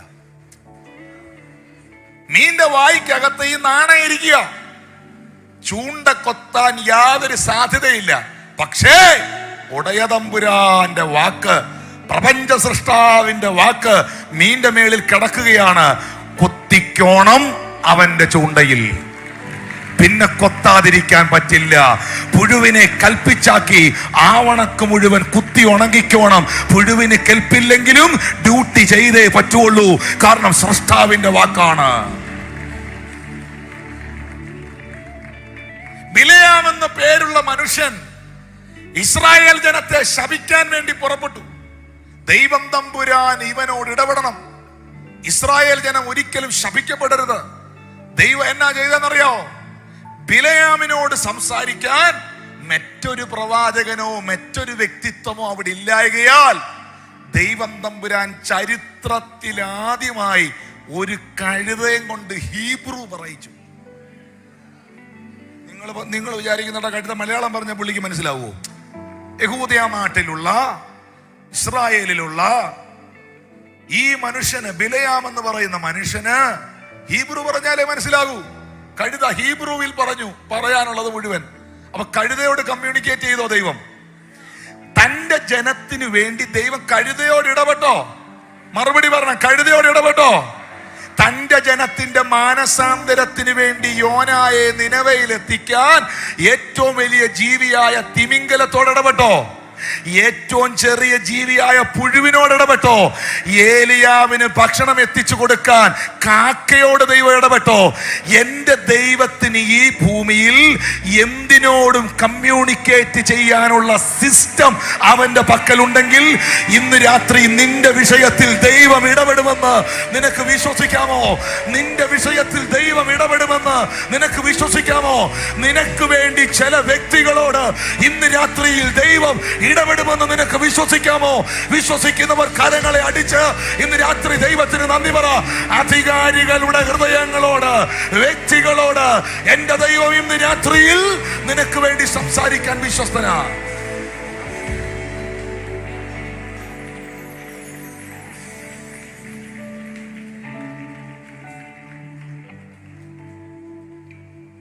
ചേർന്ന് രാമൻ പറഞ്ഞേ. Thank you, precious Holy Spirit. Thank you, precious Holy Spirit. പാസ്റ്ററെ, കുറിവാക്യം വായിച്ചത് പ്രസംഗിക്കണ്ടായോ? അല്ല, ഇവര് പറയില്ലേ ഞാൻ മെസ്സേജ് പറഞ്ഞില്ലെന്ന്?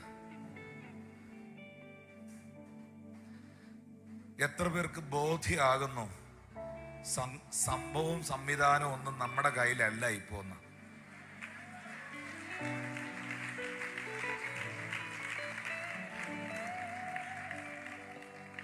ചേർന്ന രാമീൻ പറഞ്ഞേ.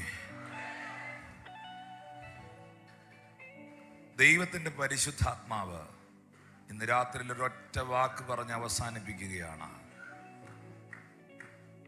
ഇന്നേക്ക് 2020 വർഷങ്ങൾക്ക് മുമ്പ് യഹൂദിയ മലനാട്ടിൽ, ഇസ്രായേലിൽ, ജെറുസലേമിൽ, പാലസ്തീനായിൽ ഇതൊരു നിശബ്ദ ശനിയാഴ്ചയായിരുന്നു. മഗ്ദലക്കാരത്തി മറിയവും പത്രോസും യാക്കോബും യോഹന്നാനും കനായിലെ നഥനയിലും തോമസും എല്ലാ ശിഷ്യന്മാരും ഒളിവിലിരിക്കുന്ന, പുറത്തിറങ്ങാതിരിക്കുന്ന, ശാന്തമായിരിക്കുന്ന, ആരവാരങ്ങളും പരിവേഷങ്ങളും സന്നാഹങ്ങളും ഒന്നും ഇല്ലാത്ത ഒരു നിശബ്ദ ശനിയാഴ്ച. പലരുടെയും മനസ്സിലുണ്ടായിരുന്നു എല്ലാം കഴിഞ്ഞെന്ന്. ക്രൂശിൽ അവൻ പറഞ്ഞത് ചിലർ കേൾക്കുകയും ചെയ്തു, ഇറ്റ് ഈസ് ഫിനിഷ്ഡ് എന്ന്. പക്ഷേ ഹബക്കൂക്കിനോട് ചോദിക്ക്, ഹബക്കൂക്കെ, നിന്റെ ജീവിതത്തിൽ ദൈവം ഒരു പ്രത്യേക സമയത്ത് നിശബ്ദനായിരുന്നെങ്കിലും ആ നിശബ്ദതയുടെ കാലഘട്ടം കൊണ്ട് നിന്റെ ജീവിതം തീർന്നോ? തീർന്നില്ല. നിന്റെ കാലിനെ പേടമാൻ കാല് പോലെയാക്കി നിന്നെ ഉന്നത ഗിരികളിൽ എത്തിക്കുവാൻ അവൻ നിനക്ക് വേണ്ടി വായ് തുറന്നു. Thank you Jesus. അബ്രഹാമിന്റെ ജീവിതത്തിൽ ഉണ്ടായിരുന്നു നീണ്ട 25 വർഷത്തെ നിശബ്ദത.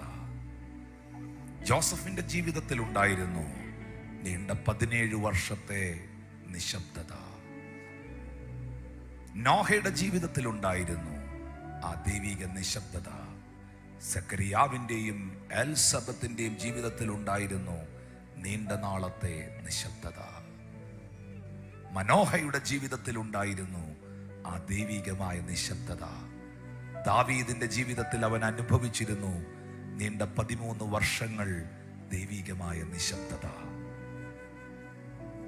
പക്ഷേ ആ നിശബ്ദതയുടെ കാലഘട്ടങ്ങളിലും കിന്നരമെടുത്തു വെച്ച്, യഹോവ എൻ്റെ ഇടയനാകുന്നു, എനിക്ക് മുട്ടുണ്ടാകുകയില്ല.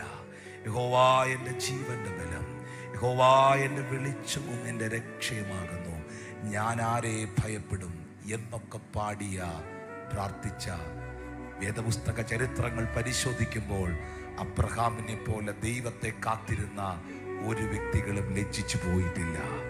ഇന്ന് രാത്രിയിൽ ഈ പന്തലിനകത്ത് ഞാൻ നിങ്ങളോട് സ്നേഹത്തോടെ പറയുന്നു, നീ മനുഷ്യനിൽ നിന്ന് എന്തെങ്കിലും ഒന്ന് കാത്തിരുന്നാൽ നീ ലജ്ജിച്ചു പോകും. പക്ഷെ യഹോവയെ കാത്തിരിക്കുന്നവൻ ശക്തിയെ പുതുക്കും. അവൻ കഴുകനെ പോലെ ചിറകടിച്ചുയരും.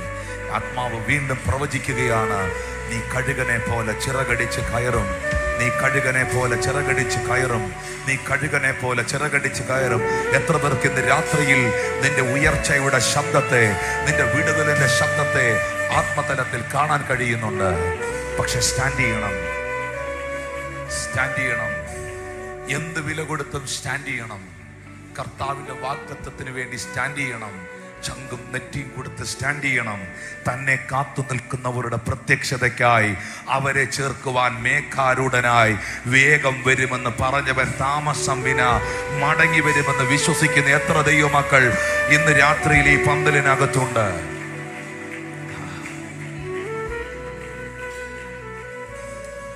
ഞാൻ എടുത്ത വാക്യത്തോട് നീതി പുലർത്താൻ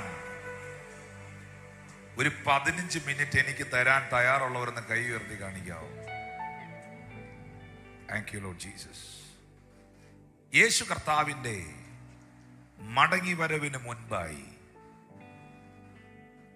പ്രത്യേകാൽ യേശു തന്നെ പറഞ്ഞ ഒരു കാര്യം, 2 കാലഘട്ടങ്ങൾ വേദപുസ്തകത്തിൽ നിന്ന് എടുത്തു കാണിച്ചിട്ട് ആ കാലഘട്ടം പോലൊരു കാലഘട്ടം നിങ്ങളുടെ മുൻപിൽ വെളിപ്പെടുമ്പോൾ നിങ്ങൾ ഉറപ്പിച്ചോണം, ആ കാലത്തിൽ മനുഷ്യപുത്രൻ മടങ്ങി വരും. ഞാൻ പ്രവചനത്തിൽ വിശ്വസിക്കുന്നു. പ്രവചനത്തിൽ വിശ്വസിക്കുന്നവരെന്ന് കൈ ഉയർത്തി. ഞാൻ പ്രവാചകന്മാരിലും വിശ്വസിക്കുന്നു. ബൈബിൾ നമ്മളോട് പറയുന്നൊരു സത്യമുണ്ട്. എൻ്റെ പ്രവാചകന്മാരിൽ വിശ്വസിക്കുന്നവർ കൃതാർത്ഥരാകും. ആ കൃതാർത്ഥരാകും എന്നൊക്കെ പറഞ്ഞ് അത് ആ മലയാളം പദമൊക്കെ ഇച്ചിരി കടിച്ച പൊട്ടാത്തവയൊക്കെയാണ്. എൻ്റെ പ്രവാചകന്മാരിൽ വിശ്വസിക്കുന്നവർ പ്രോസ്പറാകും, അഭിവൃദ്ധി പ്രാപിക്കും. കൃതാർത്ഥരാകും എന്ന് പറഞ്ഞാൽ അതിൻ്റെ അർത്ഥം അതാ, അവർ അനുഗ്രഹിക്കപ്പെടും. യേശു കർത്താവ് ജനിക്കുന്നതിന് മുൻപ് യേശു കർത്താവിന്റെ ജനനത്തെ കുറിച്ച് പ്രവാചകന്മാർ പ്രവചിച്ചു. നൂറുകണക്കിന് റഫറൻസാ, വായിക്കാൻ നേരെയില്ല, സമയം പോയി. പ്രവാചകനായ യെശയ്യാവ് പറഞ്ഞു, നമുക്കൊരു ശിശു ജനിച്ചിരിക്കുന്നു, നമുക്കൊരു മകൻ നൽകപ്പെട്ടിരിക്കുന്നു, അവൻ അത്ഭുത മന്ത്രി, അവൻ വീരനായ ദൈവം, അവൻ നിത്യപിതാവ്, അവൻ സമാധാനത്തിന്റെ പ്രഭു, ആധിപത്യം അവന്റെ തോളിൽ ഇരിക്കും. അപ്പോ യേശു കർത്താവിന്റെ ജനനത്തിന് ആയിരക്കണക്കിന് വർഷങ്ങൾക്ക് മുമ്പ് പ്രവാചകന്മാർ ദൈവപുത്രന്റെ മശിഹായുടെ പ്രവചനത്തെ കുറിച്ച്, ജനനത്തെ കുറിച്ച് അവർ പ്രവചിച്ചിരുന്നു. മീഖ എന്ന പ്രവാചകനാണ് യേശു ക്രിസ്തു ബെത്ലഹേമിൽ ജനിക്കുമെന്ന് പ്രവചിച്ചത്. നീയോ ബെത്ലഹേം എഫ്രാത്തേ എന്ന് തുടങ്ങുന്ന ദൈവശബ്ദം ബെത്ലഹേമിൽ ദൈവപുത്രൻ ജനിക്കുമെന്നുള്ള പ്രവചനത്തിന്റെ ശബ്ദമാണ്. അപ്പോൾ പറഞ്ഞ സ്ഥലത്ത്, പ്രവാചകന്മാർ പ്രവചിച്ച സ്ഥലത്ത് അവൻ ജനിച്ചു. ഹല്ലേലൂയ. വേദപുസ്തകത്തിനകത്ത് അവന്റെ ജന്മദേശത്തിൽ അവന് വളരുവാൻ കഴിയത്തില്ല, അവൻ അമ്മയപ്പന്മാരോടൊപ്പം മറ്റൊരു ദേശത്തേക്ക് പരദേശിയായി പോകേണ്ടി വരും എന്ന പ്രവചനത്തിന്റെ നിവർത്തീകരണം ഉണ്ടാകാൻ അമ്മയപ്പന്മാർ ഈ കുഞ്ഞുമായി കുറെ നാളത്തേക്ക് ഈജിപ്തിൽ ഒളിച്ചു പാർത്തു. അവിടെ നിന്നും യേശു കർത്താവ് മടങ്ങി വന്നു. യേശു ക്രിസ്തുവിന് 12 വയസ്സ് പ്രായമുള്ളപ്പോ അമ്മയപ്പന്മാരുടെ കൂടെ പള്ളിപ്പെരുന്നാളിന് പള്ളിയിൽ യഹൂദന്മാരുടെ ഉത്സവം ഉണ്ടായിട്ട് നസറായൻ അമ്മയപ്പന്മാരുടെ കൈപിടിച്ച് ദേവാലയത്തിലേക്ക് പോവുകയാണ്. ഇനി നിങ്ങൾ ശ്രദ്ധിക്കേണ്ട ഒരു കാര്യമുണ്ട്. അമ്മയപ്പന്മാരുടെ കൈപിടിച്ച് ദേവാലയത്തിലേക്ക് പോകുന്ന ആൾത്തിരക്കുകളുടെയും ആരവാരങ്ങളുടെയും ഒക്കെ ഇടയിൽ മറിയത്തിന്റെയും ജോസഫിന്റെയും കൂട്ടുകാരെയും ബന്ധുക്കാരെയും ഒക്കെ ഇവര് കണ്ടപ്പോ എന്നാ കൊണ്ട് വിശേഷം എന്നൊക്കെ ചോദിച്ച് ഈ കുഞ്ഞിൽ നിന്ന്, നസ്രായനിൽ നിന്ന് അപ്പന്റെ അമ്മയുടെ ശ്രദ്ധ പോയതിനാൽ കുട്ടിയെ മിസ്സായി. ഇരിക്കുന്ന കണ്ട അങ്ങനെ സംഭവം ഉണ്ടായിട്ടില്ലെന്ന് പോലാണല്ലോ. Price the Lord. കുഞ്ഞിനെ മിസ്സായി. ആരെ മിസ്സായി? യേശുവിനെ. ഒരു ദിവസത്തേക്കുള്ള വഴി ദൂരത്തിൽ യേശുവിനെ അവർക്ക് മിസ്സായി. എവിടാ മിസ്സായി എന്ന് പറയാം? തിരക്കിന്റെ ഇടയിൽ. തിരക്കിന്റെ ഇടയിലാണ് നിനക്കും എനിക്ക് യേശുവിനെ മിസ്സാകുന്നത്. ഒത്തിരി തിരക്ക് കൂടുമ്പോ, ഒത്തിരി തിരക്കുകളുടെ ഇടയിൽ നിന്റെ ശ്രദ്ധ അവനിൽ നിന്ന് മറ്റു ചിലതിലേക്ക് പോകുമ്പോൾ പലപ്പോഴും നിനക്കവനെ മിസ് ചെയ്യാറുണ്ടല്ലേ? നിങ്ങൾക്കറിയുമോ, യേശുവിനും മറിയത്തെയും ജോസഫിനെയും മിസ് ചെയ്യുന്നുണ്ട്. നിന്നെയും കർത്താവിന് മിസ് ചെയ്യുന്നുണ്ട്. നീ എവിടാന്നാ കർത്താവ് നോക്കിയിരിക്കുന്നത്? ഇതുവരെ കാണുന്നില്ലല്ലോ എന്നാ പറയുന്നത്. പക്ഷേ ഒരു ദിവസത്തെ വഴിദൂരത്തിൽ കാണാതെ പോയ യേശുവിനെ തിരിച്ചു കണ്ടുപിടിക്കാൻ 3 ദിവസം നടക്കേണ്ടി വന്നു. എല്ലാം മനസ്സിലായോ? എല്ലാ ദിവസവും പ്രാർത്ഥിക്കുന്നവരെന്ന് കൈവക്കിയേ. എല്ലാ ദിവസവും പ്രാർത്ഥിക്കുന്നവരെന്ന് കൈ ഉയർത്തി. ഒരു 4-5 ദിവസം അടുപ്പിച്ച് പ്രാർത്ഥിക്കാൻ പറ്റിയതേ ഇല്ലെന്നുള്ളവർ സത്യസന്ധമായിട്ടൊന്ന് കൈവക്കിയേ. അങ്ങനെ അനുഭവം ഉണ്ടായിട്ടുള്ളവർ. ഒരു 5-6 ദിവസം എൻ്റെ പൊന്നു ബ്രദറെ ഒരു വാക്കുപോലും പ്രാർത്ഥിക്കാനോ ബൈബിൾ വായിക്കാനോ എനിക്ക് പറ്റിയില്ലെന്നുള്ളവർ കൈവക്കിയേ. ബാക്കി എല്ലാവരും എല്ലാ ദിവസവും പ്രാർത്ഥിക്കുന്നവരാ. മോനെ ലൈവിൽ നിന്ന് എന്നെ ഒന്ന് മാറ്റുവോ? എന്റെ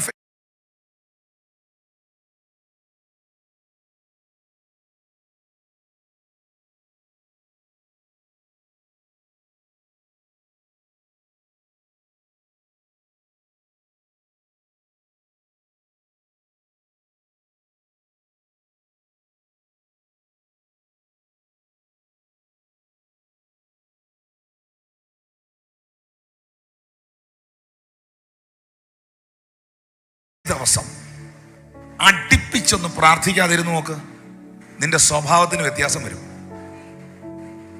ഒരു 5-6 ദിവസം ബൈബിൾ വായിക്കാതിരുന്നു നോക്ക്. ഇനി എല്ലാം പോട്ടെ, ഒരു 1-2 ആഴ്ച സഭായോഗത്തിനോ ആരാധനകളിലോ ഒന്ന് പങ്കെടുക്കാതിരുന്നു നോക്ക്. ഈ വചനം എന്ന് പറയുന്നത് ജീവനാണ്.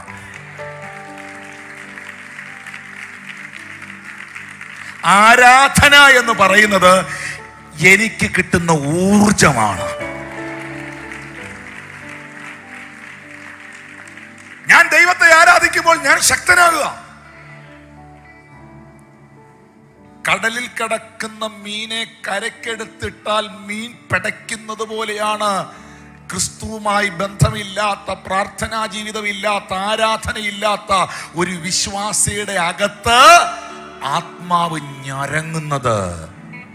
അതാ പാട്ടുകാരൻ പാടിയത്, തങ്കച്ചിറകടി ഇത്രനാൾ കേട്ടിട്ടും ശങ്ക കൂടാതെ തള്ളി നിന്നെ. ആ പ്രാവ് ഇങ്ങനെ അകത്ത് ചിറകിട്ടടിക്കുക. ആ പ്രാവിന് ശ്വാസം മുട്ടുന്നു, ആ പ്രാവിന് ശ്വാസം മുട്ടുന്നു.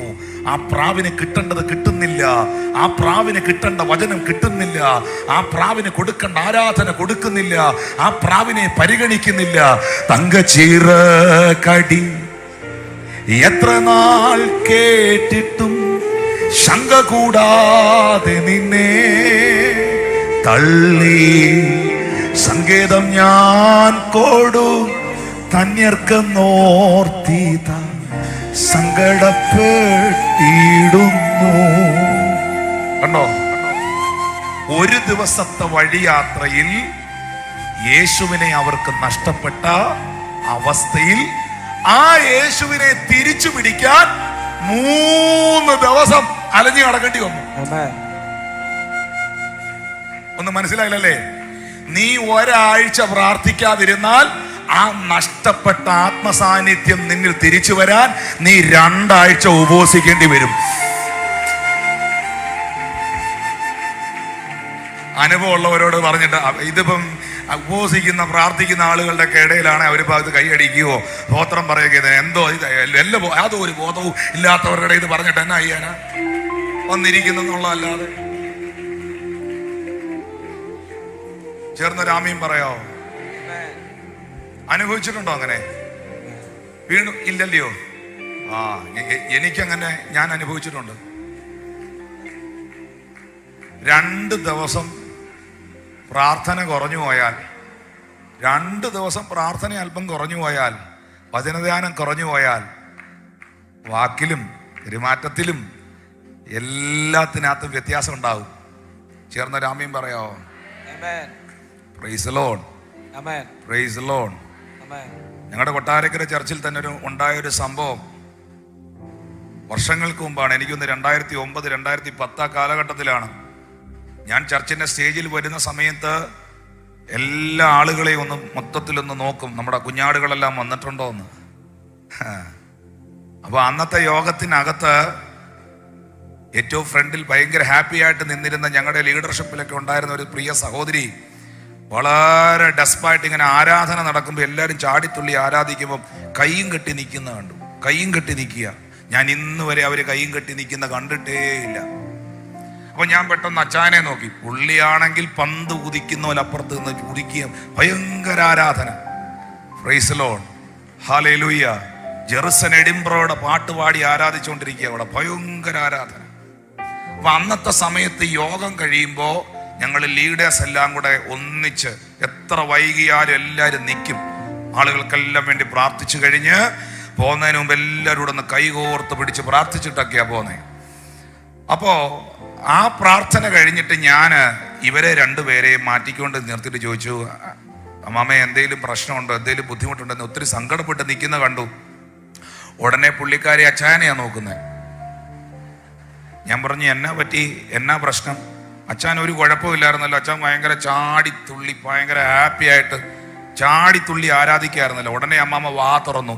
ദൈവം ഹബക്കൂക്ക് 2 വാ തുറന്ന പോലെ വാ തുറന്നിട്ട് പറഞ്ഞു, എൻ്റെ പൊന്നു പാസ്റ്ററേ, 8:30 മണി മുതൽ 9:30 മണി വരെ എന്നോട് ഭയങ്കര ഒരു ചാട്ടം കഴിഞ്ഞിട്ടാ ഇങ്ങോട്ട് വന്നേ. 8:30 മണി മുതൽ 9:30 മണി വരെ വീട്ടിൽ ഭാര്യയോടും മക്കളോടും ഭയങ്കര ചാട്ടം കഴിഞ്ഞിട്ടാണ് ഇങ്ങോട്ടുള്ള വരവ്. ചേർന്നൊരു സ്തോത്രം ചെയ്യാവോ? അപ്പൊ ഞാൻ ചോദിച്ചു, എന്തായിരുന്നു പ്രശ്നം? അപ്പൊ അവര് കുറെ കാര്യങ്ങൾ എന്നോട് പറഞ്ഞു, അവരനുഭവിച്ചതൊക്കെ പറഞ്ഞു, ആ കൊച്ചുങ്ങളും പറഞ്ഞു. അതിന്റെ കൂട്ടത്തിൽ അവരെന്നോട് പറഞ്ഞൊരു കാര്യമുണ്ട്. പാസ്റ്റർ പറഞ്ഞു, ഓട് പാസ്റ്റർ, ഇപ്പൊ പ്രാർത്ഥനയൊന്നുമില്ല പഴയ പോലെ പ്രാർത്ഥനാ ജീവിതമൊന്നുമില്ല. ഇങ്ങനെ പ്രാർത്ഥിക്കുന്ന സമയത്ത് എന്ത് നല്ല മനുഷ്യന്. ഇപ്പൊ 2-3 ആഴ്ചയായിട്ട് പുള്ളിക്ക് പ്രാർത്ഥനയില്ലാത്തതുകൊണ്ടും വചനധ്യാനം ഇല്ലാത്തതുകൊണ്ടും ഈ ചർച്ചയിൽ വന്ന് ഈ പുറമേ കാണിക്കുന്ന ഈ പരിപാടിയുള്ളൂ. ദൈവത്തോട് ആഴമേറിയ ബന്ധമില്ലാത്തവൻ അവന്റെ സ്വഭാവത്തിൽ അത് വെളിപ്പെടുത്തും. ഉറപ്പാ. ഈ പരദൂഷണം പറഞ്ഞുകൊണ്ട് നടക്കുന്നവരില്ലേ, യാതൊരു പ്രാർത്ഥനയോ ദൈവത്തോടൊന്നും ഇല്ല അവർക്ക്. പാപം ചെയ്യുന്നവർ.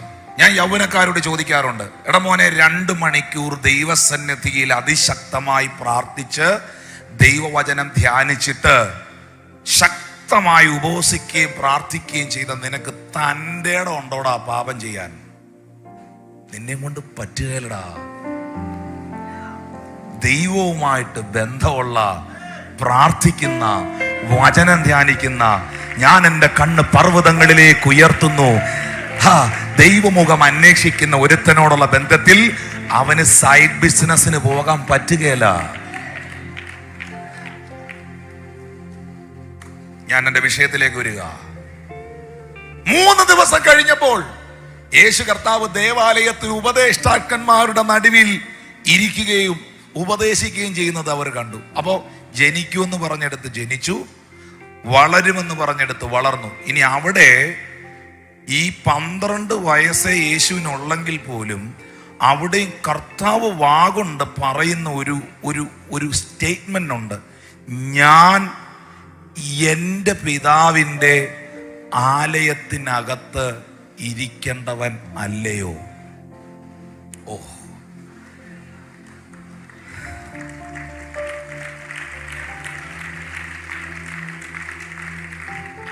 അപ്പൊ ജനനം പ്രവചിച്ചതുപോലെ, ജീവിതം പ്രവചിച്ചതുപോലെ, പ്രവൃത്തി പ്രവചിച്ചതുപോലെ, മരണം പ്രവചിച്ചതുപോലെ, അടക്കം പ്രവചിച്ചതുപോലെ, ഉയർപ്പ് പ്രവചിച്ചതുപോലെ.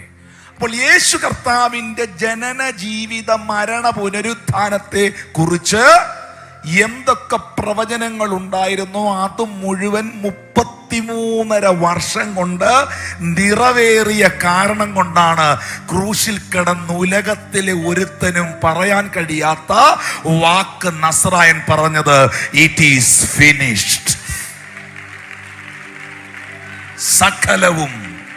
സകല പ്രവചനങ്ങളും സകലവും നിവർത്തിയായി. എന്നാൽ മരണത്തെ ജയിച്ച് ഉയർത്തെഴുന്നേറ്റ എൻ്റെ കർത്താവ് സ്വർഗാരോഹണം ചെയ്യുന്ന നാഴികയിൽ യേശു കർത്താവ് ഫ്ലൈറ്റും പാരച്യൂട്ടും ഒന്നും ഇല്ലാതെ ഇങ്ങനെ നിന്ന സ്ഥലത്ത് നിന്ന് മേഘം ഇറങ്ങി വന്ന് എൻ്റെ കർത്താവ് ഇങ്ങനെ ഒലിവുമലയിൽ നിന്ന് പറന്നുയരുമ്പോൾ ശിഷ്യന്മാർ അവനെ വണങ്ങി നമസ്കരിക്കുമ്പോൾ ദൂതന്മാർ പ്രത്യക്ഷമായി ഒറ്റ കോറസിൽ പാടുകയാണ്, പറയുകയാണ്, ഗലീല പുരുഷന്മാരെ. അപ്പോസ്തല പ്രവൃത്തികൾ 1-ാം അധ്യായം 8-ാം വാക്യത്തിൽ എഴുതിയിരിക്കുന്നു, ഗലീല പുരുഷന്മാരെ. 5-ാം വാക്യത്തിൽ, ഗലീല പുരുഷന്മാരെ, നിങ്ങൾ ആകാശത്തിലേക്ക് നോക്കി നിൽക്കുന്നതെന്ത്? നിങ്ങളെ വിട്ട് സ്വർഗാരോഹണം ചെയ്ത ഈ യേശുവിനെ പോകുന്നവനായി നിങ്ങൾ ഞങ്ങൾ കണ്ടതുപോലെ തന്നെ അവൻ മടങ്ങി വരും. ജനനത്തെ കുറിച്ചുള്ള പ്രവചനങ്ങൾ നിവർത്തീകരിക്കപ്പെട്ടെങ്കിൽ, ജീവിതത്തെ കുറിച്ചുള്ള പ്രവചനങ്ങൾ നിവർത്തീകരിക്കപ്പെട്ടെങ്കിൽ, മരണ പുനരുത്ഥാനത്തെ കുറിച്ചുള്ള പ്രവചനങ്ങൾ നിവർത്തീകരിക്കപ്പെട്ടെങ്കിൽ, കൊട്ടാരക്കര നിവാസികളോട്, ഓൺലൈനിൽ ഞങ്ങളെ കാണുന്നവരോട്, ലോകത്തിലെ ജനതയോട് ഞാൻ ആമീൻ ദൈവവചനത്തിൽ നിന്ന് വിളിച്ചു പറയുന്നു. ലോകം ഒരു വലിയ അത്ഭുതത്തെ, ഒരു വലിയ പ്രവൃത്തിയെ താമസമിന കാണാൻ പോകുകയാണ്. കർത്താവ് താൻ ഗംഭീരനാദത്തോടും പ്രധാന ദൂതന്റെ ശബ്ദത്തോടും ദൈവത്തിന്റെ കാഹളത്തോടും അവൻ മധ്യാകാശത്തിൽ കടന്നു വരും. ഗലീല പുരുഷന്മാരെ, നിങ്ങൾ ആകാശത്തിലേക്ക് നോക്കി നിൽക്കുന്നതെന്ത്? നിങ്ങളെ വിട്ട് സ്വർഗാരോഹണം ചെയ്ത ഈ യേശുവിനെ സ്വർഗത്തിലേക്ക് പോകുന്നവനായി നിങ്ങൾ കണ്ടതുപോലെ അവൻ വീണ്ടും വരും, വീണ്ടും വരും, വീണ്ടും വരും. യേശു മടങ്ങി വരും, യേശു മടങ്ങി വരും. അവന്റെ വാഗ്ദത്തം അവൻ നിർവഹിക്കും. കാലം അതിന്റെ അവസാനത്തിലേക്കും ലോകം അതിന്റെ അന്ത്യത്തിലേക്കും നീങ്ങുമ്പോൾ, പ്രിയമുള്ളവരെ, ഇതൊരു തമാശയല്ല, ഇത് ചുമ്മാ പറയല്ല. മുഴുവൻ ബൈബിൾ പ്രവചനങ്ങളും നിവർത്തിയായിക്കൊണ്ടിരിക്കുകയാണ്. ഞാൻ ഓരോന്നെടുത്ത് 1 by 1 ആയി പറയാനുള്ള നേരെയില്ല. പത്രോസ് അപ്പോസ്തലൻ തിരുവിടത്തിൽ പറയുന്നുണ്ട്, 2 പത്രോസിന്റെ ലേഖനം 3-ാം അധ്യായം 10-11 വാക്യങ്ങൾ. കർത്താവിന്റെ ദിവസമോ കള്ളനെ പോലെ വരും.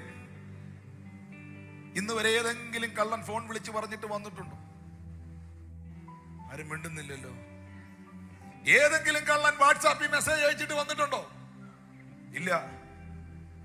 കള്ളൻ വരിക എന്ന് പറയുന്നത് കള്ളം വന്നു കഴിഞ്ഞിട്ടേ അറിയുള്ളൂ. ഇന്ന് വരെ ഒരു കള്ളനും വരുന്നതിന് മുമ്പ് നമ്മൾ അറിഞ്ഞിട്ടില്ല, കള്ളം വന്നു കഴിഞ്ഞാൽ അറിഞ്ഞു. അതുകൊണ്ടാണ് കർത്താവ് പറഞ്ഞത്, നോഹയുടെ കാലത്ത് സംഭവിച്ചതുപോലെ മനുഷ്യപുത്രന്റെ കാലത്ത് ഉണ്ടാകും എന്ന് പറഞ്ഞ എന്നാ? അത് പറയാം, അത് പറഞ്ഞിട്ടേ ഇന്ന് പോവുള്ളൂ. 2 പേരെ ഇവിടെ ഇരിപ്പോളെങ്കിലും ഞാൻ പ്രസംഗിക്കുന്നു. സ്തോത്രം. നോഹയുടെ കാലം, നോഹയ്ക്ക് ദൈവത്തിന്റെ കൃപ ലഭിച്ചു. കൃപ ലഭിച്ച എല്ലാവന്റെയും കയ്യിൽ ഒരു സന്ദേശം കാണും. നോഹയ്ക്ക് ദൈവം ഒരു സന്ദേശം കൊടുത്തു. വലിയ പ്രളയം ഉണ്ടാകാൻ പോവാ, ഞാൻ ഭൂമിയെ ന്യായം വിധിക്കാൻ പോവാ. അതുകൊണ്ട് മാനവകുലത്തെ രക്ഷിക്കാൻ നീ ജനത്തോട് മുഴുവൻ പറയണം, ഫ്ലഡ് വരാൻ പോവാ, പ്രളയം ഉണ്ടാകാൻ പോവാ. നീ ഒരു പെട്ടകം ഉണ്ടാക്കി, ആ പെട്ടകത്തിനകത്ത് ഇത് വിശ്വസിക്കുന്ന എല്ലാവരെയും നീ കയറ്റണം. ശ്രദ്ധിക്കുന്നുണ്ടോ? പിന്നെ മൃഗങ്ങൾക്ക്, ജീവജാലങ്ങൾക്ക് നിന്റെ ഭാഷ മനസ്സിലാകുകയില്ല. മനസ്സിലാകാത്തോണ്ട് നീ പേറായിട്ട്, ജോഡിയായിട്ട് ഓരോന്നിനെ പെട്ടകത്തിനകത്ത് കയറ്റി വിടണം. നിങ്ങൾ പെട്ടകം കാണുന്നുണ്ടോ? വലിയ പെട്ടകം. അന്ന് നോഹയുടെ കാലത്തെ പെട്ടകം ഇന്നത്തെ സഭയ്ക്ക് നിഴല. സഭയ്ക്ക് നിഴല. ആ പെട്ടകം ക്രിസ്തുവിന് നിഴല. പെട്ടകത്തിനകത്ത് കയറിയവർ രക്ഷ പ്രാപിച്ചെന്ന് എഴുതിയിരിക്കുന്നേ. ക്രിസ്തുവിലാകുന്നവരാ രക്ഷ പ്രാപിക്കുന്നത്. ഹല്ലേലൂയ. പെട്ടകത്തിനകത്ത് നിങ്ങൾ നോക്കിയേ, ഇപ്പൊ നോഹ പ്രസംഗിക്കുകയാണ്, പ്രളയം വരാൻ പോകുന്നു. അന്ന് വരെ ഭൂമിയിൽ മഴ പെയ്തിട്ടില്ല. എന്നെ ശ്രദ്ധിക്കുന്നോ? മഴയെന്ന് പറയുന്ന ഒരു കാര്യം മനുഷ്യൻ കണ്ടിട്ടേയില്ല. മനുഷ്യൻ ഇന്ന് വരെ കണ്ടിട്ടില്ലാത്ത മഴ എന്ന വിഷയത്തെ കുറിച്ച് നോഹ പ്രസംഗിക്കുമ്പോ കേട്ടവനെല്ലാം പറഞ്ഞു, മണ്ടൻ, വെറുതെ സമയം കളയുന്ന, രാത്രി 9:30 പുള്ളി പിന്നെ നിന്ന് പറഞ്ഞുകൊണ്ടിരിക്കുക. സ്തോത്രം. വേറെ എല്ലാം പറയാനുണ്ട്. വെറുതെ നിന്ന് സംസാരിക്കുക. മഴ വരാൻ പോകുന്നു, യേശു വരാൻ പോകുന്നു. യുവന്മാരെല്ലാം കൂടെ കുറെ നാളായിട്ട് പറഞ്ഞുകൊണ്ട് നടക്കുക, യേശു വരുന്നു, യേശു വരുന്നു, യേശു വരുന്നു. ഇതുവരെ വന്നില്ലല്ലോ.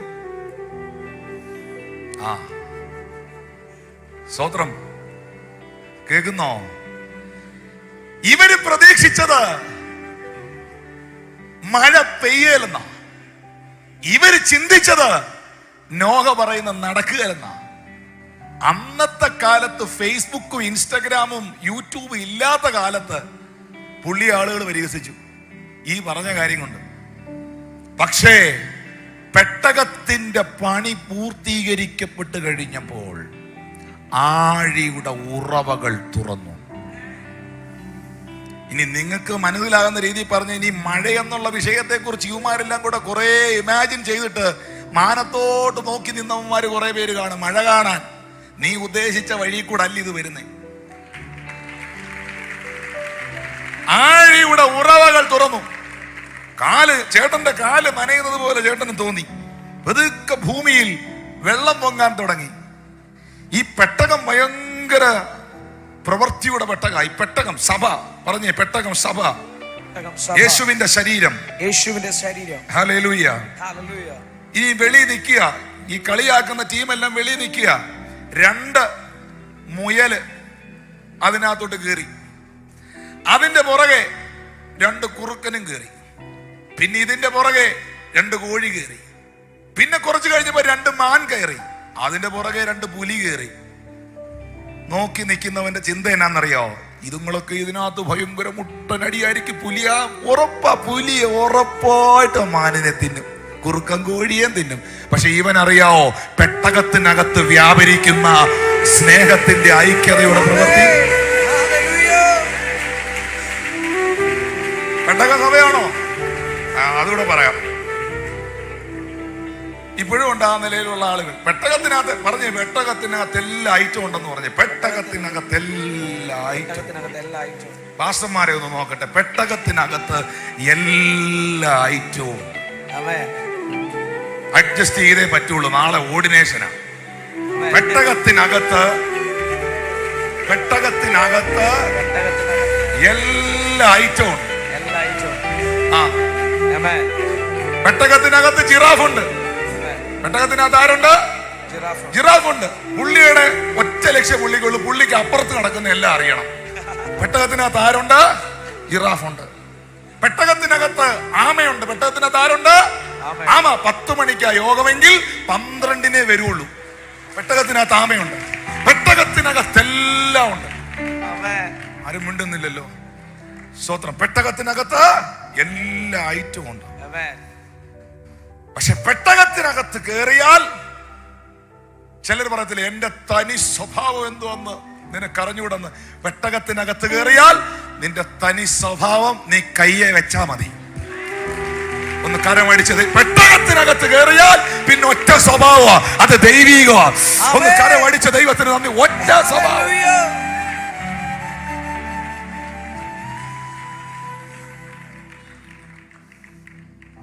സ്തോത്രം.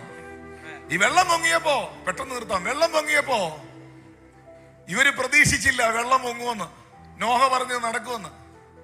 വെള്ളം കുടിച്ച് ചാകുമെന്നായപ്പോ ഈ നമുക്കൊക്കെ കുറച്ചൊക്കെ നമ്മൾ എന്നൊക്കെ പറഞ്ഞാലും നമുക്കൊക്കെ പെട്ടെന്ന് അങ്ങ് സെന്റിമെന്റ്സ് വർക്കാകുകയും, ഈ നോഹയുടെ കുടുംബത്തിലുള്ളവർ മൊത്തം 8 പേരേ ഉള്ളൂ ഈ പെട്ടകത്തിൽ കയറിയത്, ഈ മൃഗങ്ങൾ ഒഴിച്ചാൽ.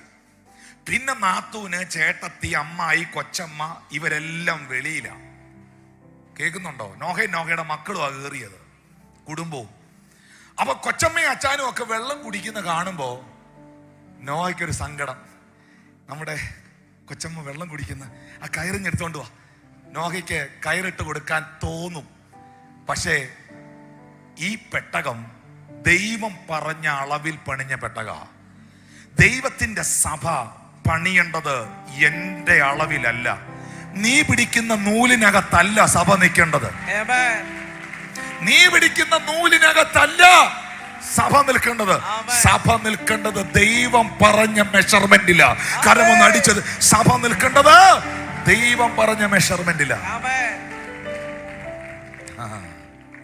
സ്തോത്രം. ഹല്ലേലൂയ. പ്രിയപ്പെട്ടവരെ,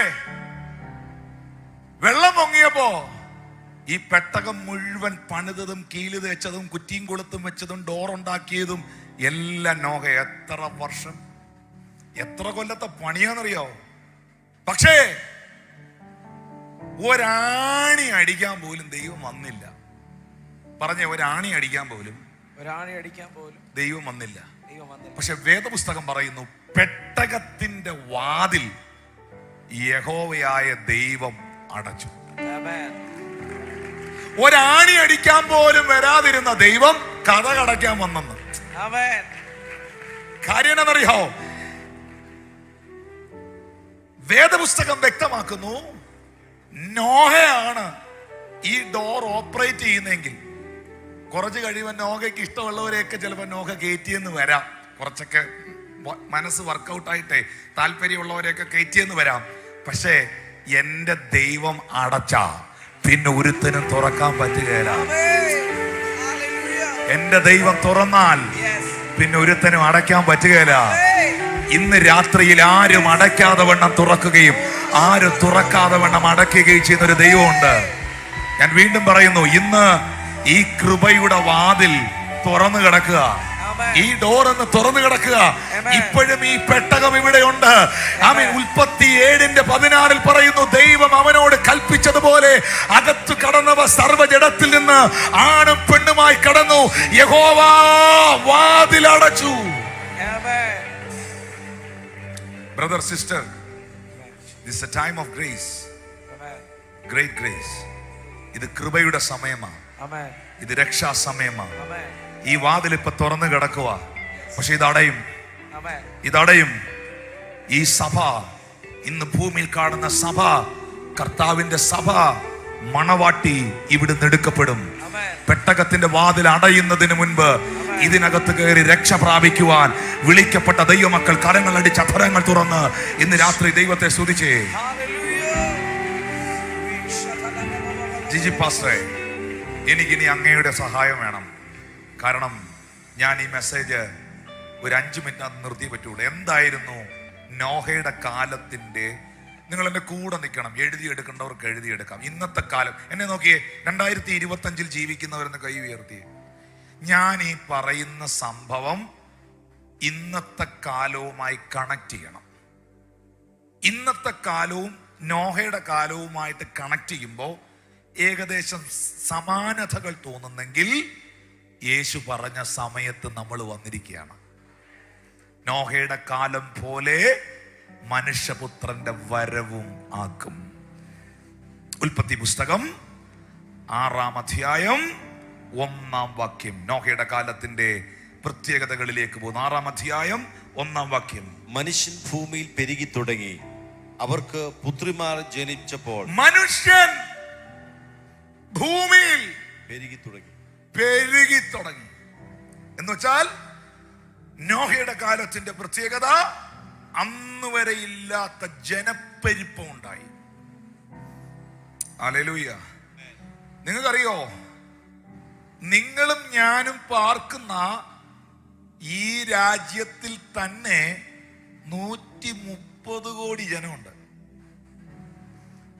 ഈ ലോകത്തിലെ മുഴുവൻ ജനസംഖ്യ എടുത്താൽ 680 കോടി ജനമുണ്ട്. 680 കോടി ജനം.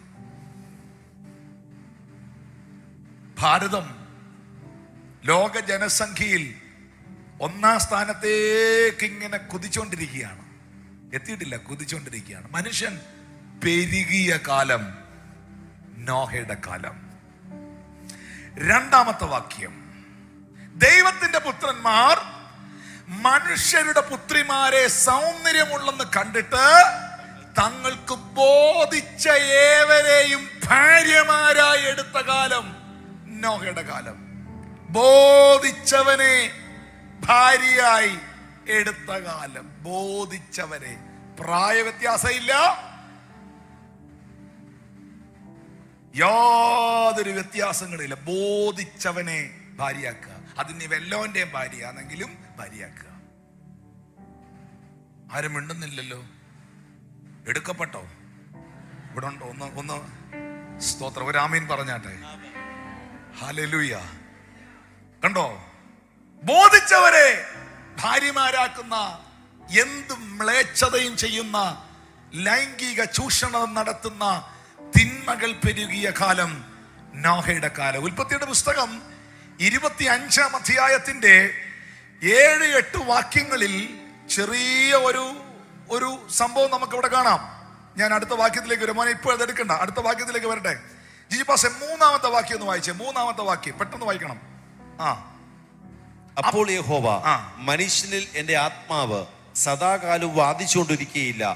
അവൻ ജഡം തന്നെയല്ലോ, എങ്കിലും അവന്റെ കാലം 120 സംവത്സരമാകും. നിങ്ങളൊന്ന് നോട്ട് ചെയ്യോ നോഹയുടെ കാലത്തിന്റെ പ്രത്യേകത. ഒന്ന്, മനുഷ്യൻ ഭൂമിയിൽ പെരുകിയ കാലം. മൂന്നാമത്തെ വാക്യം,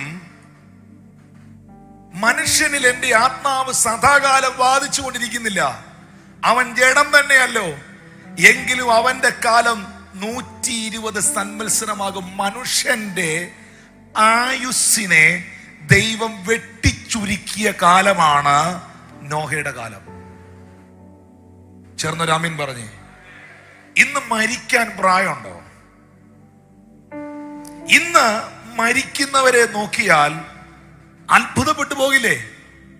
മെജോറിറ്റിയും ചെറുപ്പക്കാരല്ലേ? ഇത്രയൊക്കെ ഉള്ളോ മനുഷ്യന്റെ ആയുസ് എന്ന് ചിന്തിച്ചു പോകുന്നില്ലേ? മനുഷ്യന്റെ ആയുസിനെ ദൈവം വെട്ടിച്ചുരുക്കിയ കാലമാണ് നോഹയുടെ കാലം. കാരണം ഉൽപ്പത്തി 25 7-8 വാക്യങ്ങളിൽ 175 വയസ്സുവരെ ജീവിച്ച അബ്രഹാമിനെ നിങ്ങൾക്ക് കാണാം. ഹല്ലേലൂയ. ഹന്ന എന്ന സഹോദരി ഹാനോക്ക് 365 വയസ്സുവരെ ജീവിച്ചത് കാണാം. ഏറ്റവും പ്രായം ഉണ്ടായിരുന്ന ആള് മെതുശലേമാണ് ബൈബിളിൽ. 969 വയസ്സ്. ഹലോ, 969 വയസ്സ്. എന്റെ ബർത്ത്ഡേ ആ. നിങ്ങൾ എല്ലാരും വീട്ടിൽ വരണം. എത്ര വയസ്സായി? 900 വയസ്സായി. ആരും മിണ്ടുന്നില്ലല്ലോ. 969 വർഷം ജീവിച്ചയാളാണ് മെതുശലേം. ആദം എത്ര വയസ്സ് വരെ ജീവിച്ചു? 930 വയസ്സ് വരെ ആദം ജീവിച്ചു. നോഹയോ 950 വയസ്സ് വരെ നോഹ ജീവിച്ചു. അപ്പൊ നോഹയുടെ കാലം വരെ ആയുസ് എന്ന് പറയുന്നത് ആ റേഞ്ചിലായിരുന്നു. പക്ഷെ നോഹയുടെ കാലത്ത്, മനുഷ്യന്റെ തിന്മകൾ പെരുകിയ കാലത്ത്, ദൈവം മനുഷ്യന്റെ ആയുസിനെ അങ്ങ് വെട്ടിച്ചുരുക്കിയിട്ട് 120 എന്ന സംഖ്യയിലേക്ക് കൊണ്ടുവന്നു. ചേർന്ന് രാമീൻ പറഞ്ഞേ. അപ്പൊ ഈ കാലഘട്ടമായിട്ട് സംഭവം കണക്ട് ആവുന്നുണ്ടോ നോക്കിയേ. 5-ാമത്തെ വാക്യം നോക്കി. 5-ാമത്തെ വാക്യം 26-ാം അധ്യായം 5-ാം വാക്യം. ഭൂമിയിൽ മനുഷ്യന്റെ ദുഷ്ടത പെരുകിയ കാലം. ഭൂമിയിൽ മനുഷ്യന്റെ ദുഷ്ടത പെരുകിയ കാലം. വേറെ ഏതോ സ്ത്രീയോടുള്ള അവിഹിത ബന്ധം ഭാര്യ പിടിച്ച കാരണം കൊണ്ട് ഭാര്യയെ വെട്ടിക്കൊന്ന് കുക്കറിനകത്ത് കറി വെച്ച കാലം.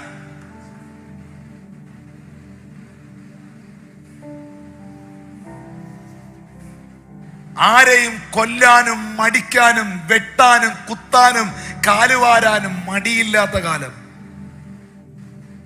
കാമുകന്റെ കൂടെ ഇറങ്ങിപ്പോകാൻ ജന്മം കൊടുത്ത പിഞ്ചു കുഞ്ഞിനെ കടൽ ഭിത്തിയിൽ തലയടിച്ചു കൊന്ന് കടലിലേക്ക് വലിച്ചെറിഞ്ഞ അമ്മയുടെ കാലം.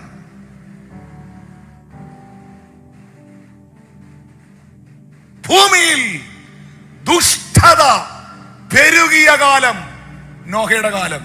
നോഹയുടെ കാലം പോലെ ഒരു കാലം വരുമ്പോൾ അടിവരയിട്ടോണം. ആ കാലത്തിൽ മനുഷ്യപുത്രന്റെ വരവുണ്ട്.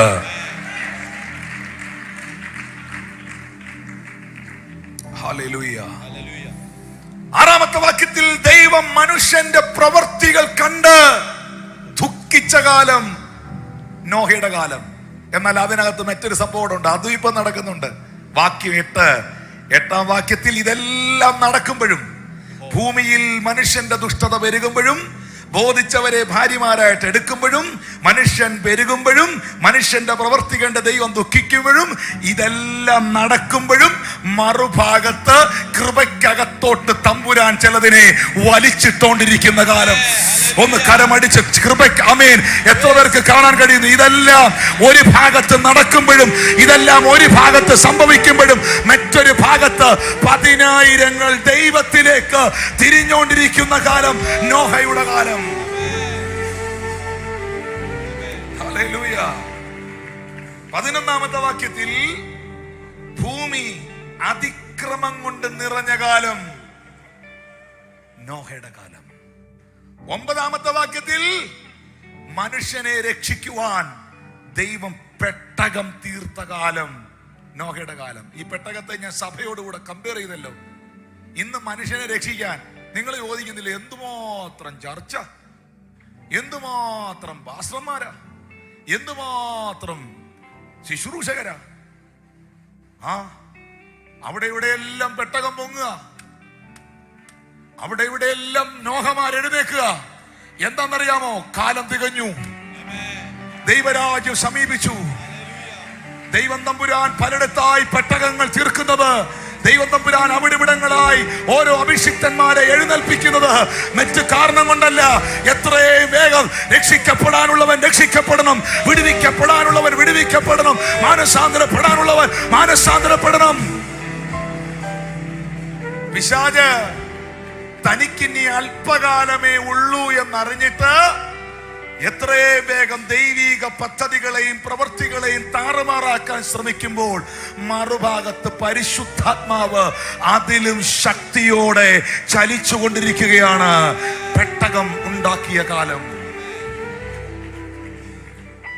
10-ാമത്തെ വാക്യത്തിലേക്ക് 6:18 ഉൽപ്പത്തി 6:18 വരുമ്പോ വേദപുസ്തകം പറയുന്നു, നോഹയുടെ പ്രസംഗത്തിൽ വിശ്വസിച്ച് പെട്ടകത്തിൽ കയറിയവരും വിശ്വസിക്കാതെ വെളി നീക്കുന്നവർ രണ്ടും ഈ കാലഘട്ടത്തിലുണ്ട്. വിശ്വസിച്ച് അകത്ത് കയറിയവരും ഉണ്ട്, വിശ്വസിക്കാതെ വെളി നിൽക്കുന്നവരും ഉണ്ട്. മോനെ 7:16 വായിച്ചോ? സമയമില്ല. 7:16 വായിച്ചോ? ദൈവം അവനോട് കൽപ്പിച്ചതുപോലെ അകത്ത് കടന്നവ സർവ്വ ജഡത്തിൽ നിന്ന് ആണു പെണ്ണുമായി കടന്നു. യഹോവ വാതിൽ അടച്ചു. ഇതാ താമസം വിന ഉണ്ടാവും. ഇതിപ്പോ ദൈവത്തിന്റെ ആത്മാവിന്റെ പ്രവൃത്തിയുടെ കാല. ഇതിപ്പോ സഭയുടെ ടൈമാ. ഞാൻ ഭാരതത്തെ നോക്കി പ്രവചിക്കുന്നു. ഇത് ഭാരതത്തിലെ സഭയുടെ സമയമാണ്. ഇത് ടൈമാണ്. അതുകൊണ്ടാണ് 2 കൊരിന്ത്യർ 6:2 വാക്യത്തിൽ പൗലോസ് അപ്പോസ്തലൻ പറഞ്ഞത്, ഇപ്പോളാകുന്നു സുപ്രസാദകാലം, ഇപ്പോളാകുന്നു രക്ഷാ ദിവസം. ഹല്ലേലൂയ. ചേർന്ന രാമീൻ പറഞ്ഞാട്ടെ. ഇനി ഇതൂടെ പറഞ്ഞങ്ങ് വിട്ടേക്കാം. യേശു പറഞ്ഞു, നോഹയുടെ കാലം പോലൊരു കാലം വരും, അന്ന് മനുഷ്യപുത്രന്റെ വരവാകും. പിന്നെ കണക്ട് ചെയ്തു, ലോത്തിന്റെ കാലം പോലെയും കാലഘട്ടത്തിൽ സംഭവിക്കും. അന്ന് ആ കാലം വെളിപ്പെടുമ്പോ അതും എന്റെ വരവിന്റെ ലക്ഷണമാണ്. എന്തായിരുന്നു ലോത്തിന്റെ കാലം? ലോത്തിന്റെ കാലം ഉൽപ്പത്തി പുസ്തകം 19 അധ്യായം പറഞ്ഞു പോകാനേ നേരമുള്ളൂ. 1-ാമത്തെ വാക്യം ഒന്ന് വായിച്ചേ. ആ 2 ദൂതന്മാർ വൈകുന്നേരത്ത് സോതോമിലെത്തി. ലോത്ത് സോതോം പട്ടണവാതിക്കൽ ഇരിക്കുകയായിരുന്നു. അവരെ കണ്ടിട്ട് ലോത്ത് എഴുന്നേറ്റ് എതിരേറ്റ് ചെന്ന് നിലം വരെ കുനിഞ്ഞു നമസ്കരിച്ചു. ഒരു തലമുറ. ഇത് സോതോമിലാ. ഇതെവിടെയാ നടക്കുന്നേ? സോതോമിൽ. സോതോം എന്ന് പറയുമ്പോഴേ നമ്മുടെ അകത്ത് വേണ്ടാത്തതല്ലേ വരുന്നേ. പക്ഷെ സോതോമിലും ദൈവ സാന്നിധ്യത്തിന്റെ മുൻപിൽ നിലം വരെ കുനിയുന്നവരുണ്ടായിരുന്നു. ഹല്ലേലൂയ. ഈ മ്ലേച്ഛതകളെല്ലാം അഴിഞ്ഞാടുമ്പോഴും, ഈ തിന്മകൾ മുഴുവൻ ഇവിടെ നടക്കുമ്പോഴും, സകല പാപങ്ങളും അതിന്റെ പ്രവൃത്തികളും താണ്ഡവമാടുമ്പോഴും ദൈവ സാന്നിധ്യത്തിന്റെ മുമ്പിൽ നെടുമ്പാട് വീഴുന്ന ഒരു തലമുറ ഈ കാലത്തിലുമുണ്ട്. 4, 5, 6, 7, 8 വാക്യം ഒറ്റയടിക്ക് വായിച്ചോ? സമയമില്ല. 4, 5, 6, 7, 8 വാക്യം പെട്ടെന്ന് വായിച്ചോ. അവർ ഉറങ്ങുവാൻ പോകും മുമ്പേ സോദോം പട്ടണത്തെ പുരുഷന്മാർ സകല ഭാഗത്തുനിന്നും ആബാലവൃത്തം എല്ലാവരും വന്ന് വീട് വളഞ്ഞു. ഹല്ലേലൂയ. മോനെ വേഗത്തിൽ 24, 25, 26 വാക്യങ്ങൾ വായിച്ചോ, പെട്ടെന്ന് യഹോവ വായിച്ചോ. സോദോമിന്റെയും ഗോമോറുടെ മേൽ ആ യഹോവയുടെ സന്നിധിയിൽ നിന്ന് ആകാശത്ത് തന്നെ ഗന്ധകവും തീയും വർഷിപ്പിച്ചു.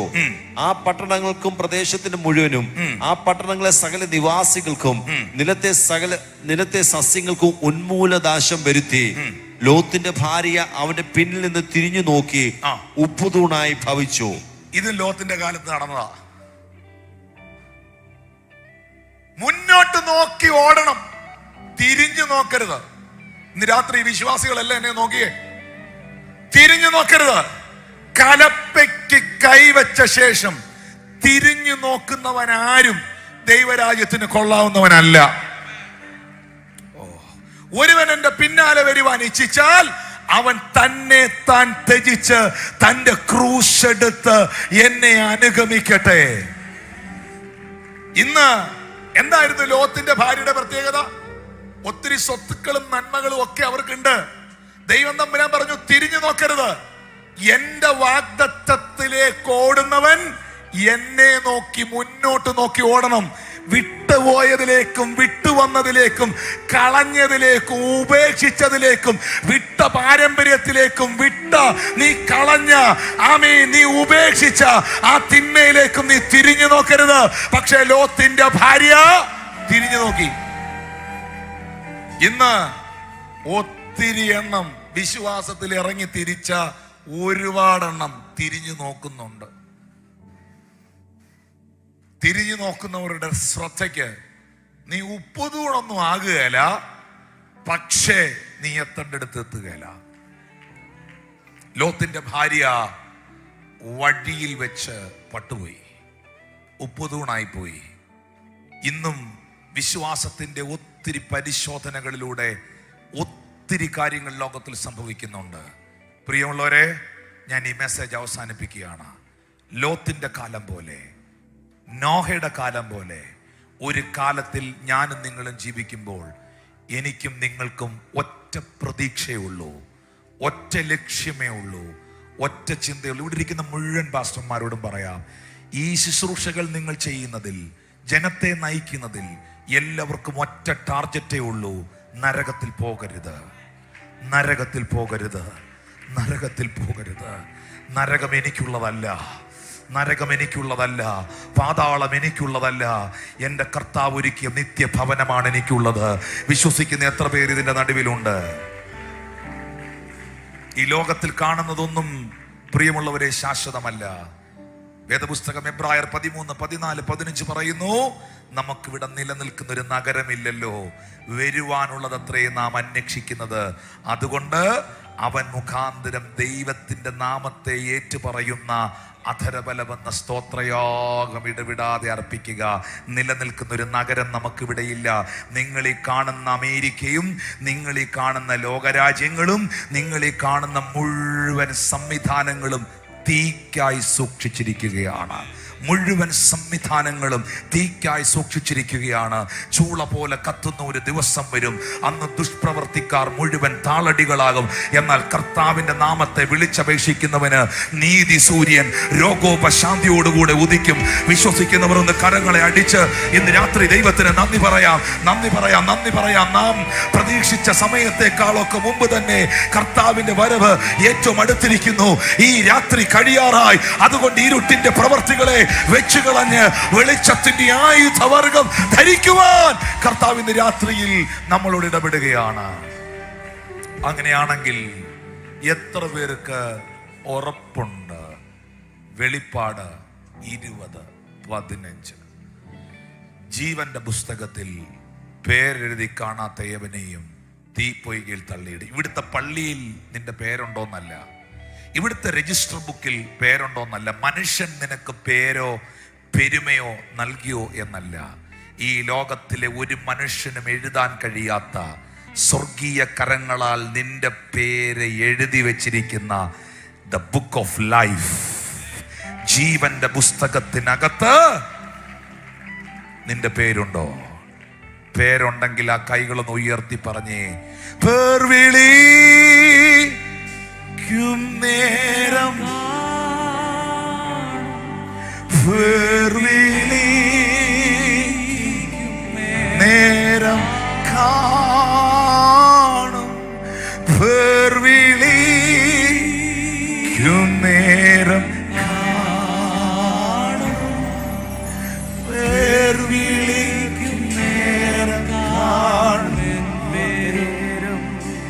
പ്രിയപ്പെട്ടവരെ, ഈ തൊണ്ടക്കുഴിയിലെ ശ്വാസം പോയാലും 6 അടി മണ്ണിൽ എൻ്റെ ശരീരം നീറി ഒടുങ്ങിയാലും എൻ്റെ മാംസങ്ങൾ പുഴുവിനും മണ്ണിനും ഇരയായാലും കർത്താവ് താൻ ഗംഭീരനാദത്തോടും പ്രധാന ദൂതന്റെ ശബ്ദത്തോടും ദൈവത്തിന്റെ കാഹളത്തോടും മധ്യാകാശത്തിൽ കടന്നു വരുമ്പോൾ, സമുദ്രം തന്നിലുള്ളവരെ ഏൽപ്പിച്ചു കൊടുക്കുമ്പോൾ, ഭൂമി തന്നിലുള്ളവരെ ഏൽപ്പിച്ചു കൊടുക്കുമ്പോൾ, ഈ പ്രപഞ്ചത്തിൽ നിന്ന് വിശുദ്ധന്മാർ പറന്നുയരുമ്പോൾ ആ കൂട്ടത്തിൽ ഞാനും ഉണ്ടാകും എന്ന പ്രത്യാശയുള്ള എത്ര ദൈവമക്കൾ ഈ പന്തലിനകത്തുണ്ട്? അവരുടെ കൈകളൊന്ന് ഉയർത്തിപ്പിടിച്ച് പാപങ്ങളെ ഒന്ന് ഏറ്റുപറഞ്ഞ് ദൈവത്തിന്റെ സന്നിധിയിൽ ഒന്ന് നിരപ്പ് പ്രാപിച്ച് ക്ഷമിക്കാനുള്ളതൊക്കെ ഒന്ന് ക്ഷമിച്ച് വിട്ടുകളയാൻ ഉള്ളതൊന്ന് വിട്ടുകളഞ്ഞ് നീ തിരിഞ്ഞു നോക്കുന്ന ലോത്തിന്റെ ഭാര്യയല്ല.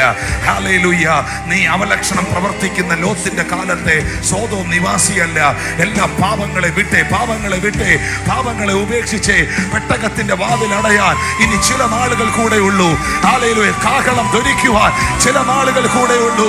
എന്റെ കർത്താവിന്റെ വാഗ്ദത്തം അതിവേഗത്തിൽ നിറവേറാൻ പോകുകയാണ്. എന്റെ കർത്താവിന്റെ വാഗ്ദത്തം അതിവേഗത്തിൽ നിറവേറാൻ പോകുകയാണ്. വിശ്വസിക്കുന്നവർ ആ കരങ്ങളെ ഉയർത്തി, ശബ്ദം ഉയർത്തി പ്രാർത്ഥിക്കാൻ തുടങ്ങിയേ.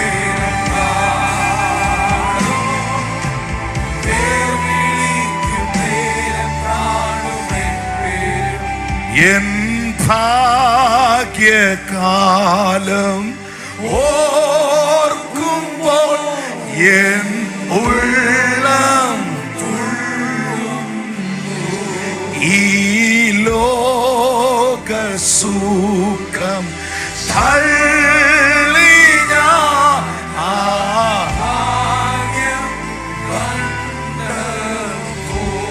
നിത്യമാം രാജ്യത്തിൽ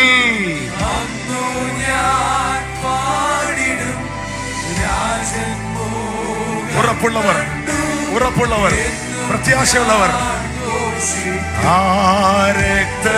ഈ പെട്ടകത്തിൽ കയറാൻ ഭാഗ്യം ലഭിച്ചവർ, ഈ കർത്താവിനെ അറിയാൻ ഭാഗ്യം ലഭിച്ചവർ, നരകത്തിൽ പോകേണ്ട എന്റെ ആത്മാവിനെ, പാതാളത്തിൽ നിബന്ധിക്കേണ്ട എന്റെ ജീവനെ വിടുവിച്ച കർത്താവേ, അന്നു ഞാൻ ശബ്ദമുയർത്തി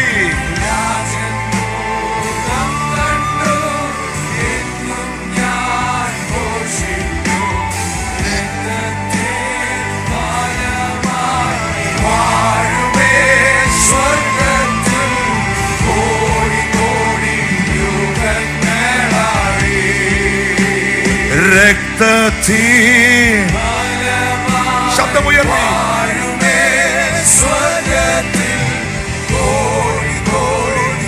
നിങ്ങൾ എന്നെ നോക്കിയേ. ഈ ദ്രവത്വമുള്ളത് അദ്രവത്വത്തെയും ഈ മർത്യമായത് അമർത്യമായതിനെയും ധരിക്കും. അപ്പോൾ മരണം നീങ്ങി ജയം വരും. ഏ മരണമേ, നിന്റെ ജയവും എവിടെ? ഏ പാതാളമേ, നിന്റെ വിഷമുള്ളവിടെ എന്ന് ചോദിക്കുന്ന സമയം വരും. പ്രിയപ്പെട്ടവരെ, നിദ്ര കൊണ്ടവരിൽ ആദ്യ ഫലമായി ക്രിസ്തു ഉയർത്തതുപോലെ, നാളെ ഉയർപ്പിന്റെ ഞായറാഴ്ചയാ, നിദ്ര കൊണ്ടവരിൽ ആദ്യ ഫലമായി ക്രിസ്തു ഉയർത്തതുപോലെ, ആദ്യം ഉയർത്തത് അവനാണെങ്കിൽ അവനിൽ വിശ്വസിക്കുന്നവനും മരണത്തിനപ്പുറം ഒരു ഉയർപ്പുണ്ട് എന്ന് വിശ്വസിക്കുന്ന എത്ര പേരിനകത്തുണ്ട്? അതുകൊണ്ടാണ് അപ്പോസ്തലന്മാർ അവർക്ക് ലാഭമായതൊക്കെയും ഛേദമെന്നെണ്ണി, ആമീൻ, ചപ്പും ചവറുമെന്നെണ്ണി നിത്യതയെ അവർ ലക്ഷ്യമാക്കിയത്. ആ കൈകളൊന്ന് ഉയർത്തിപ്പിടിച്ച് പൂർവ പിതാക്കളാ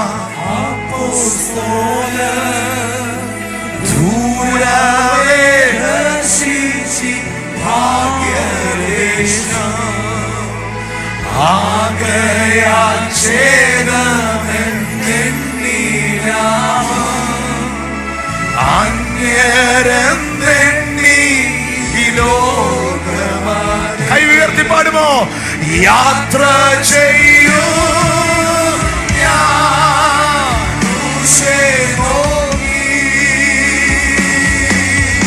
യുദ്ധം ചെയ്യും ജീവൻ വച്ചിയോ രക്ഷകനാ അന്ത്യശ്വാസം വരെയും. ഓ ജീവൻ വച്ചിയോ രക്ഷകനായി അന്ത്യശ്വാസം വരെയും. കൂടാരമാകുന്ന നിന്റെ ഭൗമ ഭവനം വിട്ടൊഴിഞ്ഞാലും കൈപ്പണിയല്ലാത്ത നിത്യമായ ഒരു കെട്ടിടം എനിക്ക് സ്വർഗത്തിലുണ്ടെന്ന് ഉറപ്പുള്ള ദൈവമക്കൾ ആ കൈകളെ ഒന്ന് ഉയർത്തിപ്പാടിയേ. യാത്ര ചെയ്യോ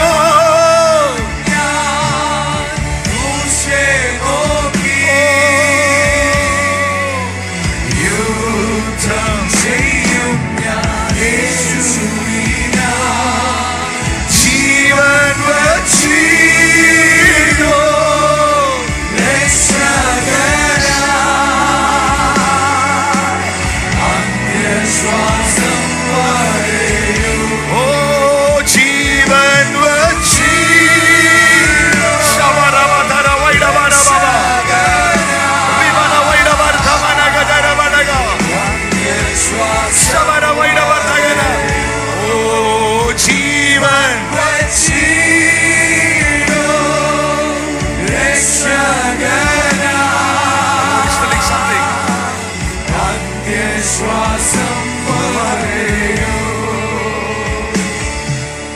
ലോകമാം ഗംഭീര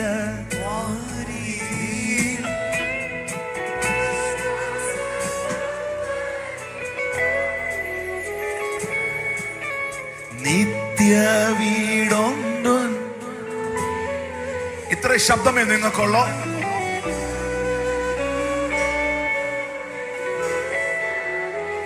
ഉറപ്പുള്ളവരെ കൈകൾ ഉയർത്തി പാടിയേ. യാത്ര ഉറപ്പുള്ളവരെ പാടാവൂ ശക്തിയോടെ.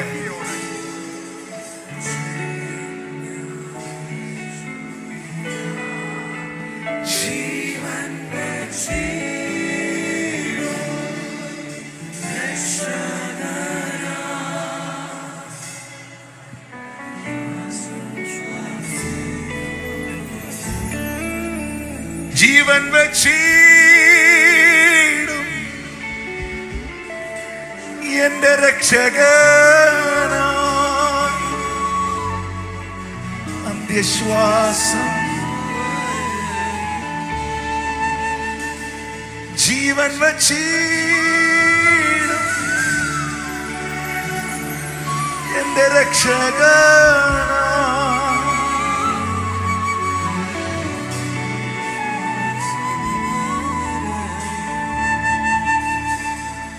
ഇന്നേക്ക് 2020 വർഷങ്ങൾക്ക് മുമ്പ് ദൈവകുഞ്ഞാടായി ഈ ഭൂമിയിലേക്ക് വന്നവൻ യഹൂദാ ഗോത്രത്തിലെ സിംഹമായി തിരിച്ചു വരാൻ പോവാ. ഇന്നേക്ക് 2020 വർഷം മുമ്പ് പാപത്തെ പരിഹരിക്കാൻ വന്നവൻ പാപം പരിഹരിക്കപ്പെട്ട വിശുദ്ധന്മാരെ ചേർക്കാൻ വരാൻ പോവുക. ഇന്നേക്ക് 2020 വർഷം മുമ്പ് മാനവകുലത്തെ രക്ഷിപ്പാൻ വന്നവൻ മാനവകുലത്തെ ന്യായം വിധിക്കാൻ വരാൻ പോവുക. ഇന്നേക്ക് 2020 വർഷം മുമ്പ് ദാസനായി ഈ ഭൂമിയിൽ വന്നവൻ രാജാതി രാജാവായി തിരിച്ചു വരാൻ പോകുക. ഇന്നേക്ക് 2020 വർഷം മുമ്പ് കോലിനാൽ ധണ്ണിനാൽ അടിക്കപ്പെട്ടവൻ ഈ ഭൂമിയെ ഇരുമ്പ് കോൽ കൊണ്ട് നയിക്കുവാൻ ഈ ഭൂമിയിൽ വരാൻ പോകുക. ഇന്നേക്ക് 2020 വർഷം മുമ്പ് കഴുതമേൽ വാഹനമേറിയവൻ വെള്ള കുതിരയിന്മേൽ രാജാതി രാജാവായി മടങ്ങി വരാൻ പോകുക. ഇന്നേക്ക് 2020 വർഷം മുമ്പ് ക്രൂശിൽ മരിക്കുവാൻ ഈ ഭൂമിയിൽ വന്നവൻ സിംഹാസനത്തിൽ ഇരുന്ന് ഭരിക്കുവാൻ തിരിച്ചു വരാൻ പോകുക. ഇന്നേക്ക് 2020 വർഷം മുമ്പ് സ്വന്തക്കാര് പോലും അംഗീകരിക്കാത്തവൻ ഇനി തിരിച്ചു വരുമ്പോൾ എല്ലാ മുട്ടും അവന്റെ മുമ്പിൽ മടങ്ങും. എല്ലാം നാവും അവർ കർത്താവെന്ന് വായുകൊണ്ട് ഏറ്റു പറയും. വിശ്വസിക്കുന്ന എത്ര ദൈവമക്കൾ ഇതിനകത്തുണ്ട്? അക്കരങ്ങൾ അടിച്ച ആത്മാവിൽ ഇന്ന് രാത്രിയിൽ